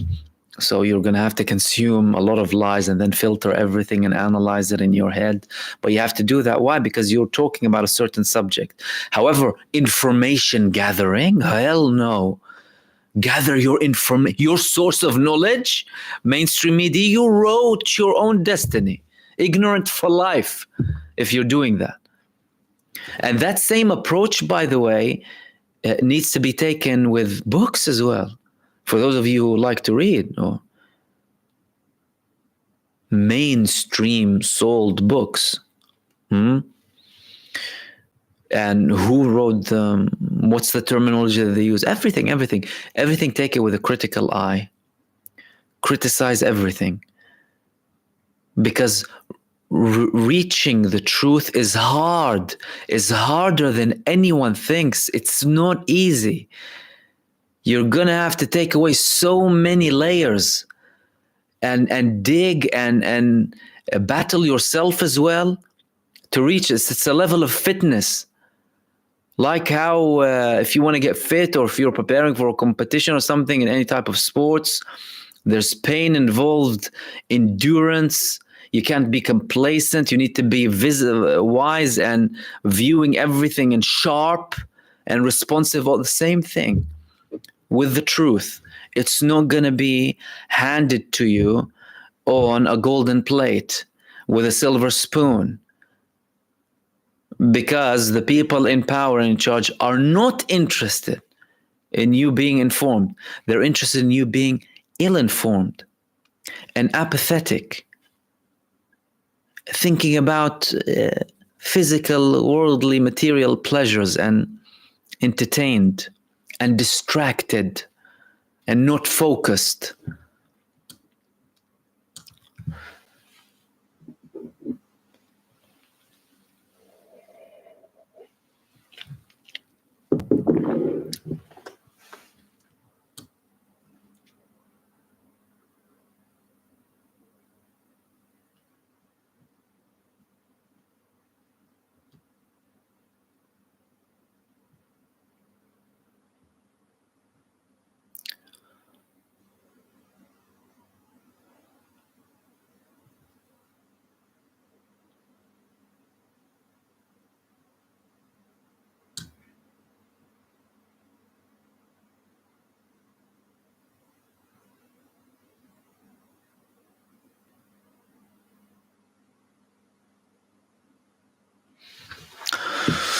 Fuad Yusuf is saying, I feel like Muslims are trapped because if they revolt, they will say, see, Islam is a violent ideology, but if they remain peaceful, nothing will change. You see many of the main population targeted with this Islamophobic, abhorrent campaign that we've been witnessing for the past several decades are the Muslim populations, stripping them of their identity, not just ideology, their whole identity. Why do feminists and people who call for individual liberty fight hijab, fight something that a woman wants to wear? Why do they fight it? So if it's okay for you to strip, it's bad for you to cover up. Why? They want to strip the identity. They were fighting Islam as a religion, not just the Muslim populations. Why? Because Islam orders people to speak up against injustice, be morally consistent, right? Be a faithful person, straight. In many of these organizations, by the way, that you see in the Muslim world, or some of the resistance movements, or many of the leading ones, you can't blackmail them. Why? Because they have a higher thing that they're working for, right? You can blackmail and trap immoral people, people who are loose, not people who are on the straight path. So the Muslims were the direct target. But even then, now, who? Now everyone's vocal. Every Muslim and non-Muslim, everyone is vocal now, as in everyone who wants to be vocal. And the anti-Islam campaign failed because it was based on a supremacist, bigoted ideology. Fascism doesn't work. Simple. You can temporarily control people with fascism and with fear. You can't always do that. It's very short-lived. This is where these people who think they're clever are ignorant. They're not looking at long-term. If you're looking at long-term, and obviously you have other reasons for that, which is the division, to control and to justify, whatever it is, right? All of these things. But in the long term, it doesn't work. In the long term, the instilling fear in people and bigotry and racism, that doesn't work. It didn't work with Hitler. It didn't work with the Nazis. Fascism eats itself eventually, as we're seeing in Israel now, a neo-fascist state eating itself from within. Doesn't work.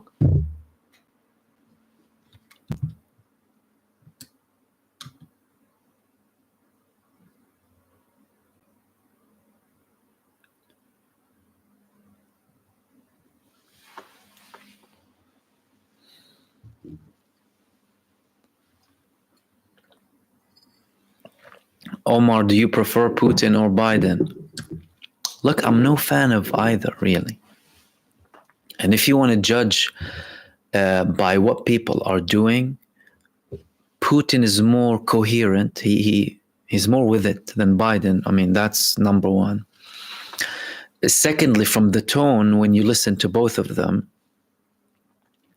when you listen to Putin, you see a consistent tone and you feel like the person is basing his speech out of what he genuinely thinks. Whereas Joe Biden, he has so many shifts with his tone. There's so many changes. He's not that coherent, right? So the way I view Putin and Biden is really with a criticizing eye, and by comparing what they do and what they say. And if we want to relate that, for example, to Palestine, Putin has been better than Joe Biden. Why? Simply because Putin called for an immediate unconditional ceasefire in the beginning, and Biden sent the bombs to slaughter the Palestinians. So obviously, Putin is better than Biden when it comes to Palestine.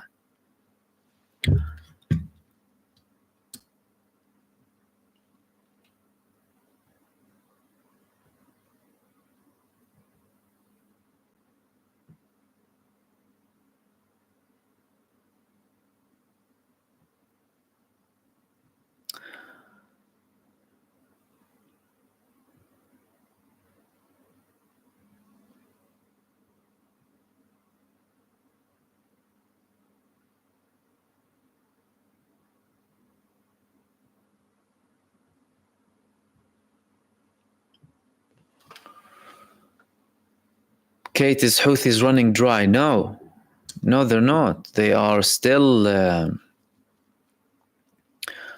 They're still very, very powerful, and they're still conducting operation. They're in phase 4.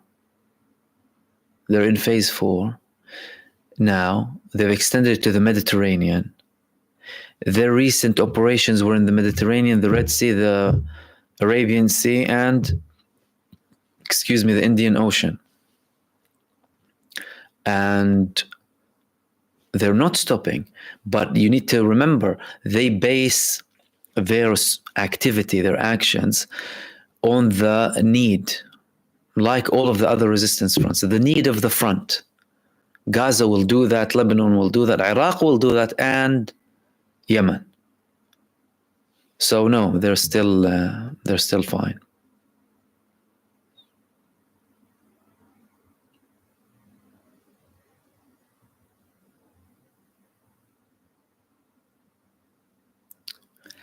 Marvin Verkus is asking, who are the big Christian Zio pastors in the UK? USA has Hagee, Falwell, Locke, LaHaye, etc. There is no massive Christian Zionism in the UK, by the way. Obviously, the Church of England, right? But there is no Christian Zionism as there is in the US. In the US, it's insane. They're maniacs over there. So you won't see people preaching for Christians for Israel in the same manner as the US. How Zionism thrives in the UK, by the way, is primarily by having a grab on the politicians. So they grab them by the sensitive place with money, with blackmailing. They probably have videos of them with underage girls somewhere, Lord knows what, and a lot of money, a lot of influence. And the traditional establishment has the agenda in Palestine, the Middle East, to divide that area. The British Empire, before they withdrew, they caused so many divisions. Why? So that these countries can stay in conflict with each other. Typical imperial move. Divide them so that they don't gather and then pose a threat to us one day, or an economic challenge, or say no, or that. This is how they operate. And by mainstream media, by scaring the S out of people. In the media and politicians are the barking dogs. So, for example, Cameron, what's her name? Braverman, she was there, Sunak, Cleverly in the UK. These are the barking dogs. But they're small little chihuahuas. Chihuahua's too cute. Name me an ugly little dog that barks really loud. They're like them. And they instill fear in some people alongside mainstream media, right? They try and scare the living daylight out of people. Obviously, they send you the pseudo narrative of Zionism. They publicly declare that they're Zionists. So I'm a fascist, basically. I'm a Zionist means I'm a fascist. I'm a supremacist fascist. It's acceptable to say that. And they try and criminalize anti-Zionism now by saying, oh no, it's a cover-up for anti-Judaism. Shut up, you ignorant hypocrite. Jews are with us in the protests every week. Shut up. And then they will tell you, the Palestinians, no, they're bad. The Hamas, they're this, and they label them. And then people start thinking, oh no, I can't be on the side of the bad people, right? The average Joe will tell you, I can't be on the side of the baddies, right? The Hamas are the baddies, right? This is how any average ignorant person will think. And that's what they want. Now, they obviously underestimated the extent to which this will lead to. That's why they're frustrated with Israel. They don't want this to drag for so long, because they love Israel being an ongoing low-heat fascism, Commit a genocide, commit whatever you want, kill as many Palestinians as you like, just keep it on the low. We'll protect you. We'll speak in the name of international law and what have you, when suitable, when relevant. But now things are out of control. But it's nowhere near the Zio pastors in the US. No. The Zionist Christian fundamentalism in the US is on another level, by the way. That's Zionism. That's where it thrives. You know, there are more Zionist Christians than there are Zionist Jews. That's like a fact. And that's primarily from the US.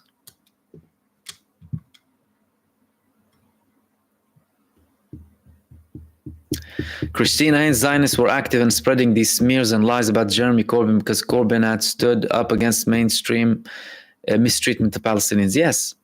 And there have been many, there's been one undercover report, investigative journalism bit by Al Jazeera in English in 2018 or 19, I think.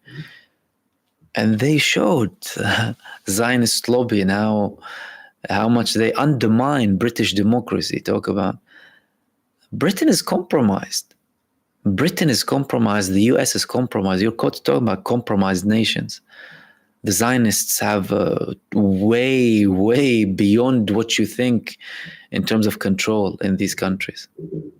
And they will sell it and act based on the need and the demand of each state.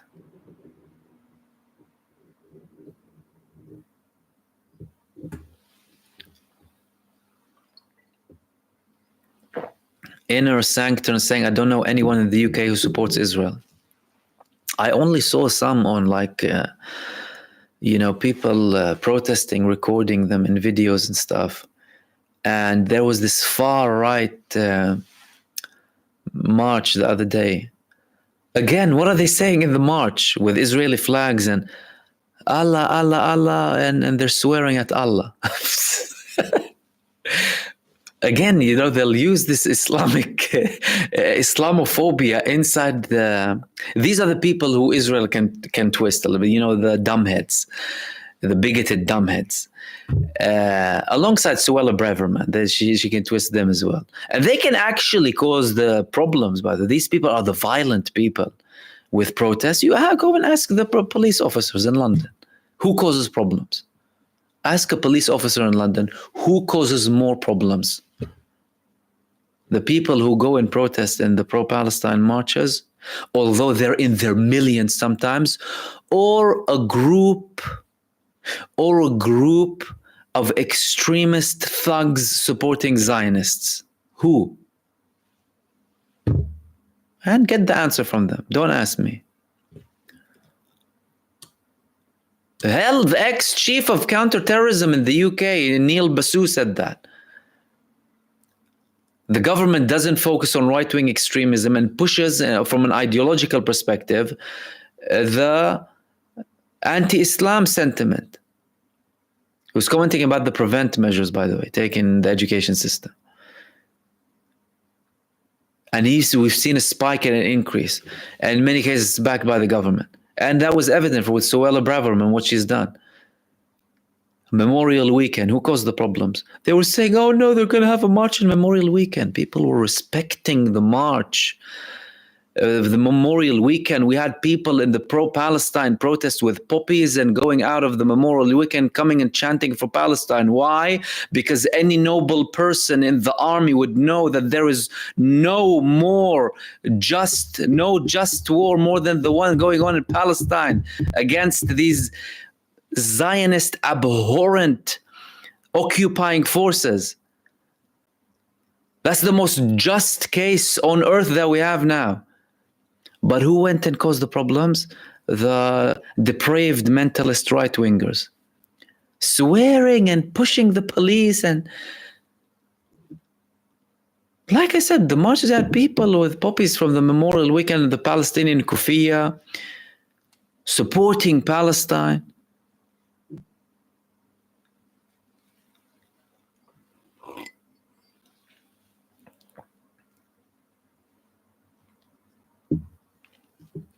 El-Karak is saying that's all I've been debating out here, Zionist Christians here.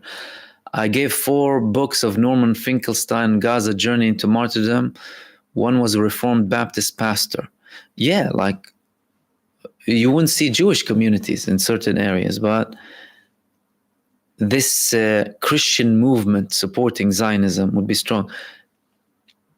Question: many of the movements, the religious movements that rose, movements and sects that rose with the rise of Zionism, the end of the 19th century and the beginning of the 20th century. Review the origins, who established them, who were they allied with, what was the historical context, what was the power shift like at the time, who was in power, who was controlling the land that established and gave these people backing to rise, right? And you started to have this argument, you started to have this notion of the Judeo-Christian nation. Judeo-Christian what? Christians believe that the Jews killed Jesus. What do you mean Judeo-Christian? Zionism. Trying to pacify Christians into believing that this Zionist child murdering state represents the chosen people of God. Trying to justify in Christian people's minds that child murdering fascist Zionists are the chosen people of God in the name of religion. That's where religion or these religious movements interpreting religions in certain manners are very dangerous. Why? Because it's the name of God and we can't question and da. No, question, ya habibi. Question everything any man tells you. Question. And review and see what they're doing. And to this day, oh no, they're God's chosen people. God's promised this land to Israel. What do they have to do with Israel? What link do they have with Israel? And what type of God enables or allows people to commit genocide? What kind of God do you worship? A God that allows the slaughter of children? Is that your God that you believe in? And are these his chosen people? When they go against the religion of Judaism, they go against the core of Judaism. Thou shalt not kill, thou shalt not steal, you shall not covet. And they'll tell you we're God's chosen people. As if God is an estate agent. Sitting there, oh, Israel. Come on, man. God is not an estate agent, dude.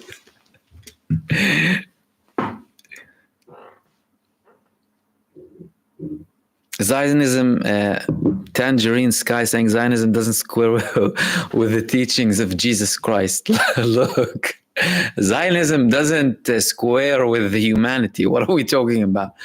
It's a supremacist ideology. And imagine any supremacist ideology. Like, I'll come and tell you, I am entitled to all of this land because this land is for the Muslims and any non-Muslim is a Class B citizen. Would you accept that? I wouldn't accept that as a Muslim, by the way. FYI. Likewise, imagine a Christian country saying this country belongs to the Christian people. Anyone else? No. Well, what are you going to do now then? Britain, for example, the majority is an atheist, not Christian. Christian is the second majority. Imagine that's implemented here. It doesn't work. It's not sustainable. It's not an ideology that is compatible with humanity. You can't do that. Let alone Jesus Christ, Isa, peace be upon him, alayhi salam. The teachings of Jesus Christ. These people, they're shaming Satan. let alone profits. I'm telling you, I call them the genocidal satanic death cult. I stopped calling them that. I got a call from Satan, another call the other day. Mahmoud, please stop putting my name next to this country. I have nothing to do with it.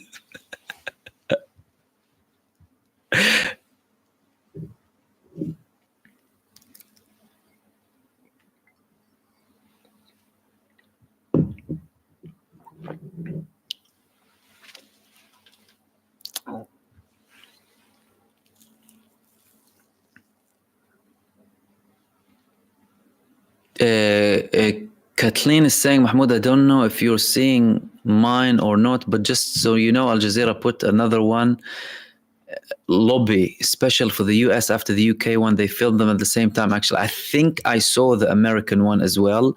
But then again, with the American lobby, it's so blatant. Like you don't need to investigate a lot to see the Zionist lobby in the US, to see AIPAC and the Zionists but I think I remember seeing that, by the way. And thanks for this.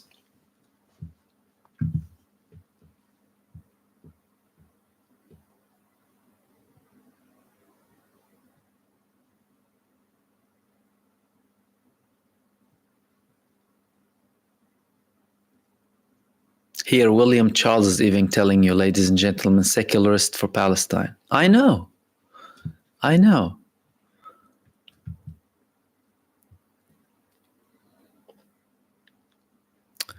Marvin Vergus question, you know about the USS Liberty attack, 6867 IDF false flags op that failed to trick the USA into war with Egypt, 34 killed, 140 plus injured, the UK aware of this too. Yeah, it shows you how vile they are and how corrupt they are. Read about the trio attack on Egypt in 1956 when Britain, France, and Israel attacked Egypt. When they were nationalizing the Suez Canal and Abdel Nasser was there. Who stopped it? The US. The US stopped it. Then they wanted to the US, and listen, Britain was justifying the occupation of Sinai. Britain and America didn't see the eye to eye in the 50s when it came to Egypt. Britain wanted Israel to expand further. When they occupied Sinai, they were justifying their occupation of Sinai. And even after Egypt recaptured Sinai, Britain, or some people in Britain, the establishment, were still justifying Israeli control over Sinai and questioning Egyptian control over Sinai. They used to say in the 60s and 70s, some people in the UK, that Egypt has no right over Sinai. There's question they even had any authority when the Ottomans were there, because obviously you had the British mandate afterwards. And that wasn't in line with the US. The US had a different approach towards Egypt, to a level where they have a strategic relationship, especially after Sadat came to power. But they still had some sort of cooperation in the days of Abdel Nasser, although he was very strongly with the Soviet Union at the time. But later Sadat came and completely took down the Soviets and communism in Egypt, and it was very much in line with the US, and they had the Camp David Accords, and there was a shift. So they did that. Israel. Zionists killed Jewish immigrants when they were coming to Palestine. Read about the Patria disaster, although it should be renamed, really. It's a sabotage, it's a terrorist attack, but they'll call it a disaster. Why? Because the poor old Zionists committed it, so we won't call it a terror act. Read up about it. They shot down a ship of Jewish immigrants coming from Europe after the Holocaust because the Brits wouldn't allow them in. They didn't have the right approvals. You see, even though Britain allowed and gave it to Zionists, they didn't see eye to eye, and Zionists were more greedy. and they killed many British troops at the time, and they had lots of hostilities with them. If you ask any British soldier who was fighting in Palestine in the 40s, they will tell you how much they despise the Zionist movements. They used to kill them, they used to swear at them, conduct terrorist activities, and although they were supported in certain instances, they would still not be thankful and be greedy for more. And they'll kill Jewish people in the process. And also read up about the Havana Agreement, when Zionism collaborated with Nazism. Zionism collaborated with Nazism. Well, what are we talking about? To bring Jewish populations to Israel.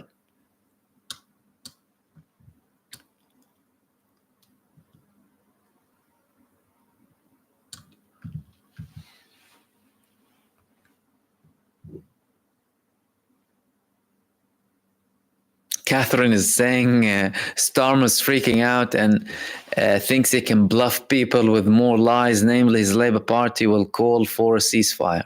Your thoughts? Keir Starmer is a profound Zionist. Nothing that he does can fool anyone. We've known him from way before this war, Keir Starmer and his true face. Keir Starmer, although he has a background in law, justified or questioned, how legal it is, or how this is what happened. Israel was cutting off water off Gaza, oil, everything. Starmer, it could be legal, cutting the water off the people of Gaza. That's what Starmer used to say. And he was supporting them relentlessly from the beginning to this day. Who is he appointing? Every pro-Zionist candidate. And again, if people want to make an impact, you don't give them your vote. Labour is corrupt from the core. The Tories are corrupt from the core. The Lib Dems are corrupt from the core. If you want to make a change, you vote for other political movements, not these.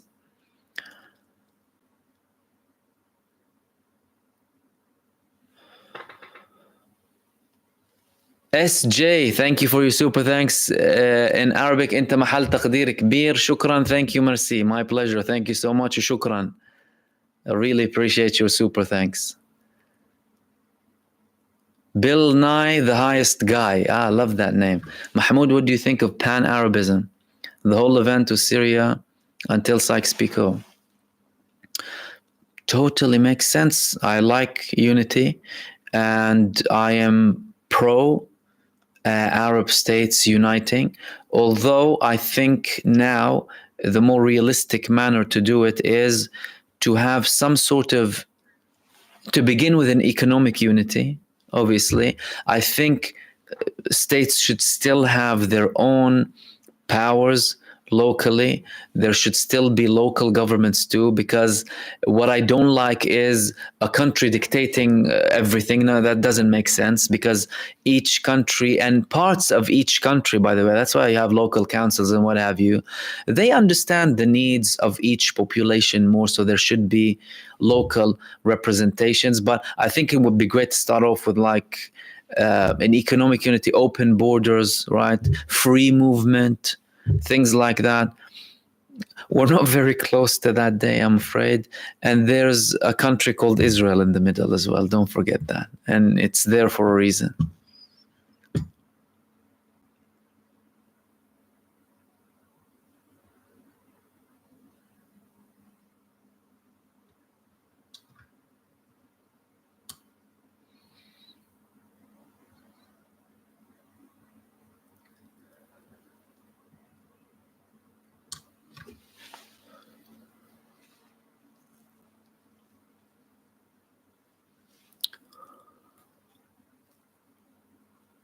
Patricia's saying, wish Jeremy would start his own party or vote independent candidate or green.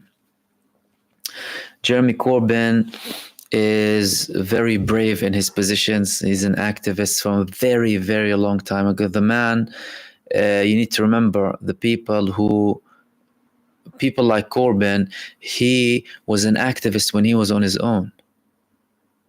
not with masses of people supporting something, by the way. And that's when you see the genuine people. And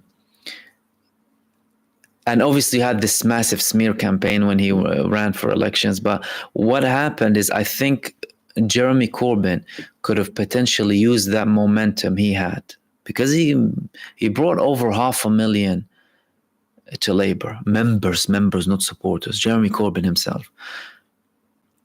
But he saw that Labour was corrupt from the core, and he ended up now running as an independent. I think he should have at the time. And I know that you might say it's pointless to say that because but I thought that at the time, that he should have used that momentum at the time to have a last goodbye from Labour and introduce something fresh, supported by the people, grassroots movements, a movement for the people, by the people, with the people in their vision, not reluctant about anything, not hesitant about anything. That obviously didn't happen. I'm not sure why. He has probably his own reasons. But now he's running as independent.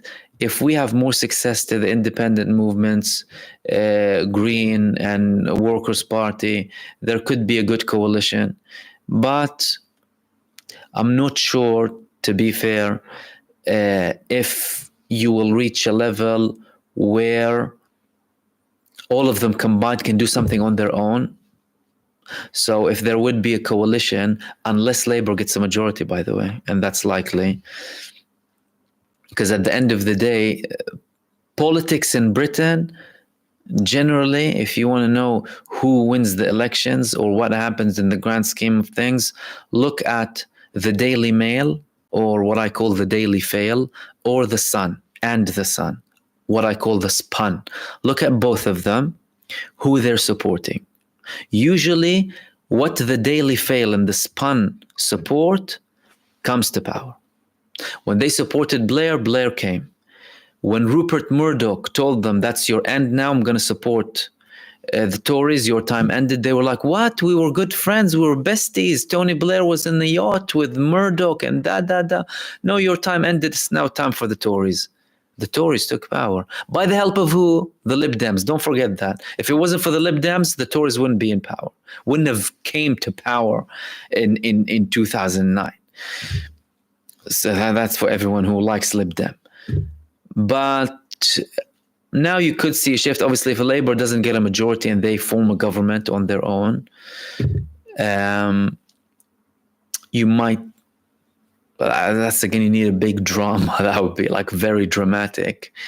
I don't anticipate it's gonna, I'm not trying to kind of obviously say, it's not possible. It is definitely possible. And it's important for people to participate and make a change and be vocal and vote. But obviously not for the corrupt parties. All of you know who they are. There could be some sort of coalition. Now, because Corbyn is running as an independent, he could have a chance, obviously.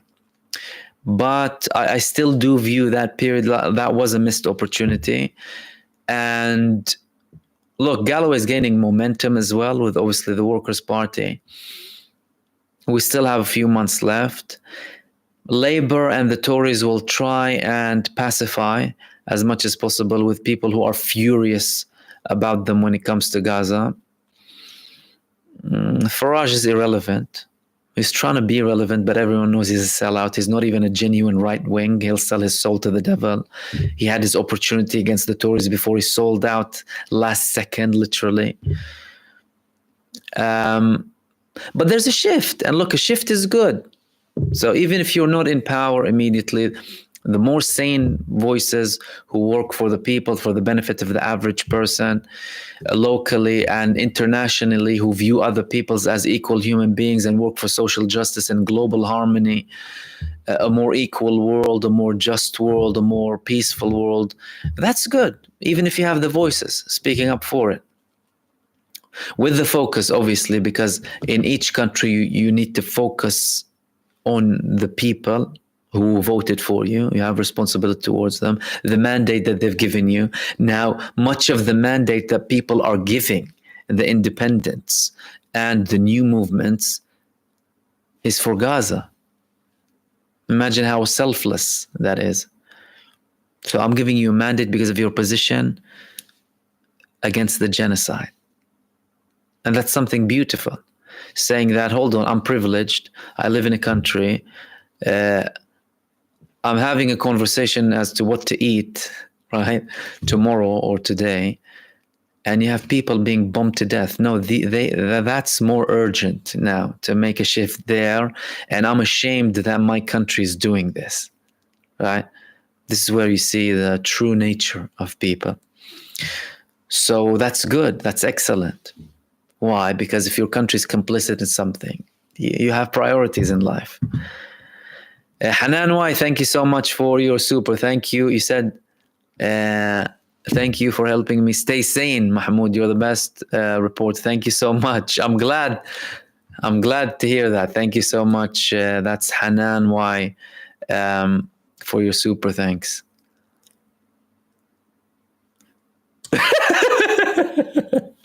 Ruby. The only way Starmer could redeem himself is if he wore AQB or SAQ headband. Would you imagine Keir Starmer doing that? Oh my God. Keir Starmer in a political campaign tomorrow wearing a green headband, right? Yeah, well, that's unlikely, to say the least. That's not very likely.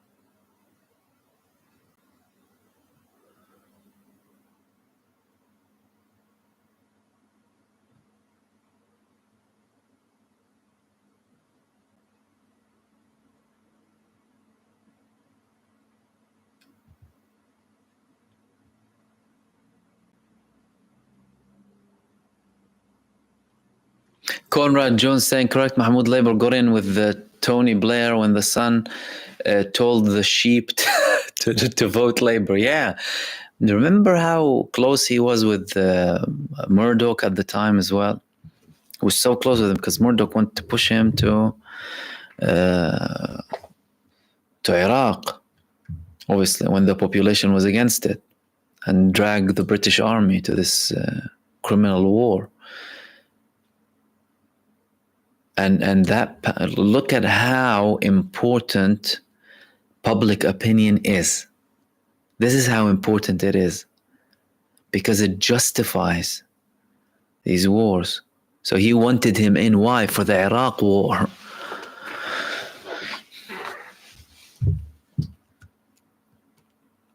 And then when their time was out, yeah, that's it.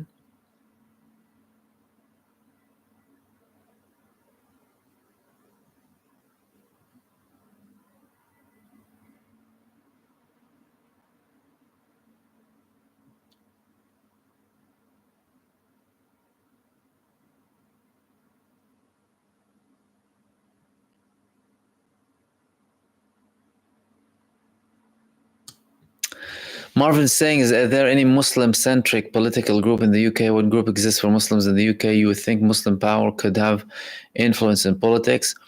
I mean, the Muslim population in the UK, they vote the parties that exist, really.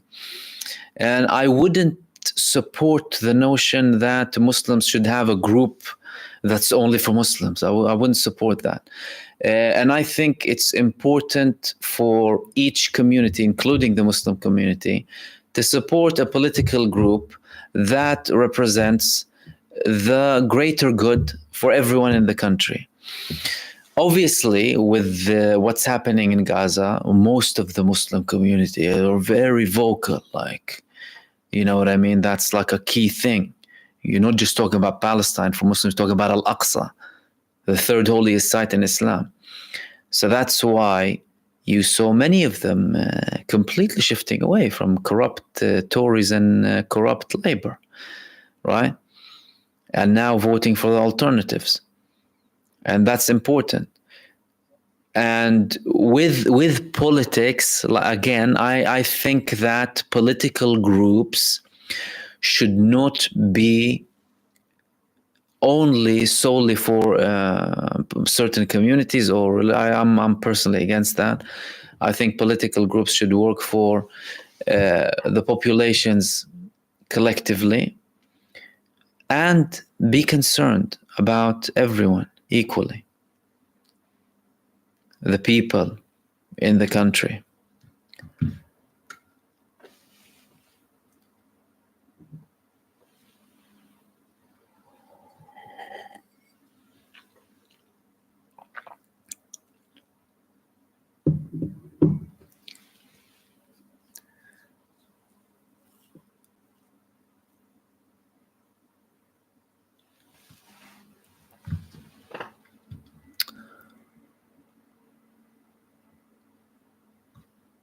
Free Palestine. Thank you so much for your super thanks. Said the state and rights of Palestinians, a right cannot be restored when the criminal is the judge and the thief is a referee. This is the state of the West today. You quoted that from Bashar al-Assad. Look, and you said we need Islamic revival. Look, I mean, it's evident that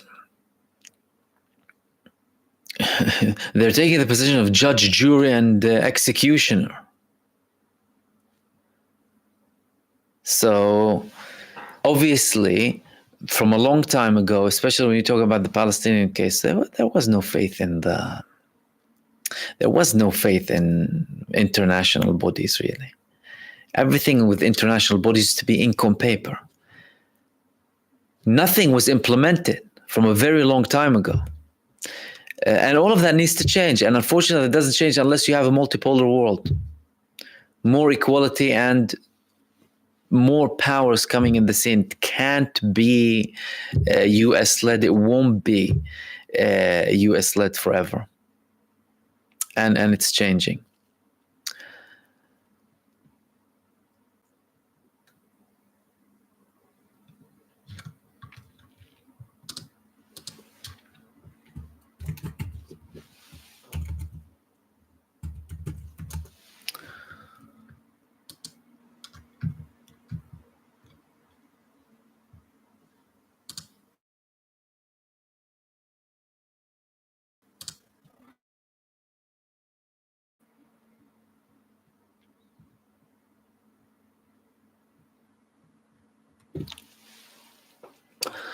Aquarius Dragon saying the Israeli journalist who tried to protect Saif, the Al Jazeera journalist, could be used as a great example that this is how humans are supposed to help each other despite differences. Totally. Many Israelis are exceptionally brave in resisting this bigotry and hatred and go out against it. Look, there's a nice phrase that I read in Miko Pelled's book, A General's Son, that I recommend for you to read. Miko Pelled's dad was one of Israel's, he was considered a hero of the 1967 war, then turned into peace activist. Family of people who established Israel. Netanyahu was in their house. The man himself, Peled, Miko was in one of the largest brigades, most important brigades in the Israeli army, Red Berets. He wrote a book. In his introduction to the book, his niece, listen to this story. Miko Peled's niece was a 13-year-old Israeli girl. She died in a suicide attack in a bus, where suicide attacks were very frequent. A Palestinian most likely a teenager, exploded himself in a bus. And she was there. And she died. And that didn't stop his peace activism. But in the introduction, I'm not entirely sure who wrote the introduction to that movie, but I remember this sentence. The woman said that I pray for the mercy of this Israeli child and for the mercy of the Palestinian boy who exploded himself in that bus, and maybe they are friends up in heaven, something along those lines. And I found that to be very impactful. This is where you see hope. When you see people going beyond everything and looking at each other as human beings, and looking at what's good, what's possible to happen, and not forgetting that at the end of the day, we're all human beings and we strive for very similar things in life. And there is hope. There is hope, inshallah. And we'll end it there. Thank you so much, everyone, for joining me. It was really nice sitting with you for 2 hours, 20 minutes. It's past midnight. But it was nice speaking with you. And hey, I only had the live stream, so I can give you more time because I didn't have other videos. So again, thank you so much for joining me. I always find it a pleasure speaking with the community and listening to you and your wonderful thoughts and opinions, observations. Some of you have really interesting observations. And I also learned from you, you know that. So thank you so much for joining in on this Saturday night. I'll hopefully be with you tomorrow. And apart from that, enjoy obviously the rest of your day, night, or afternoon, depending on where you are.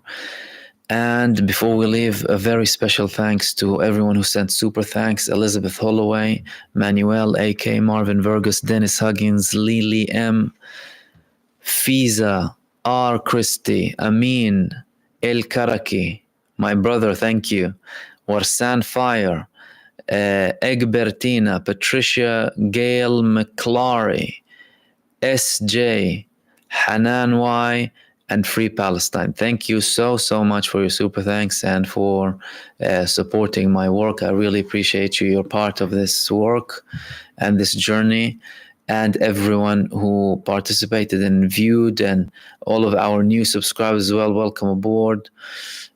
Thank you so much, and I will see you very soon. Peace be on all of you, and take care.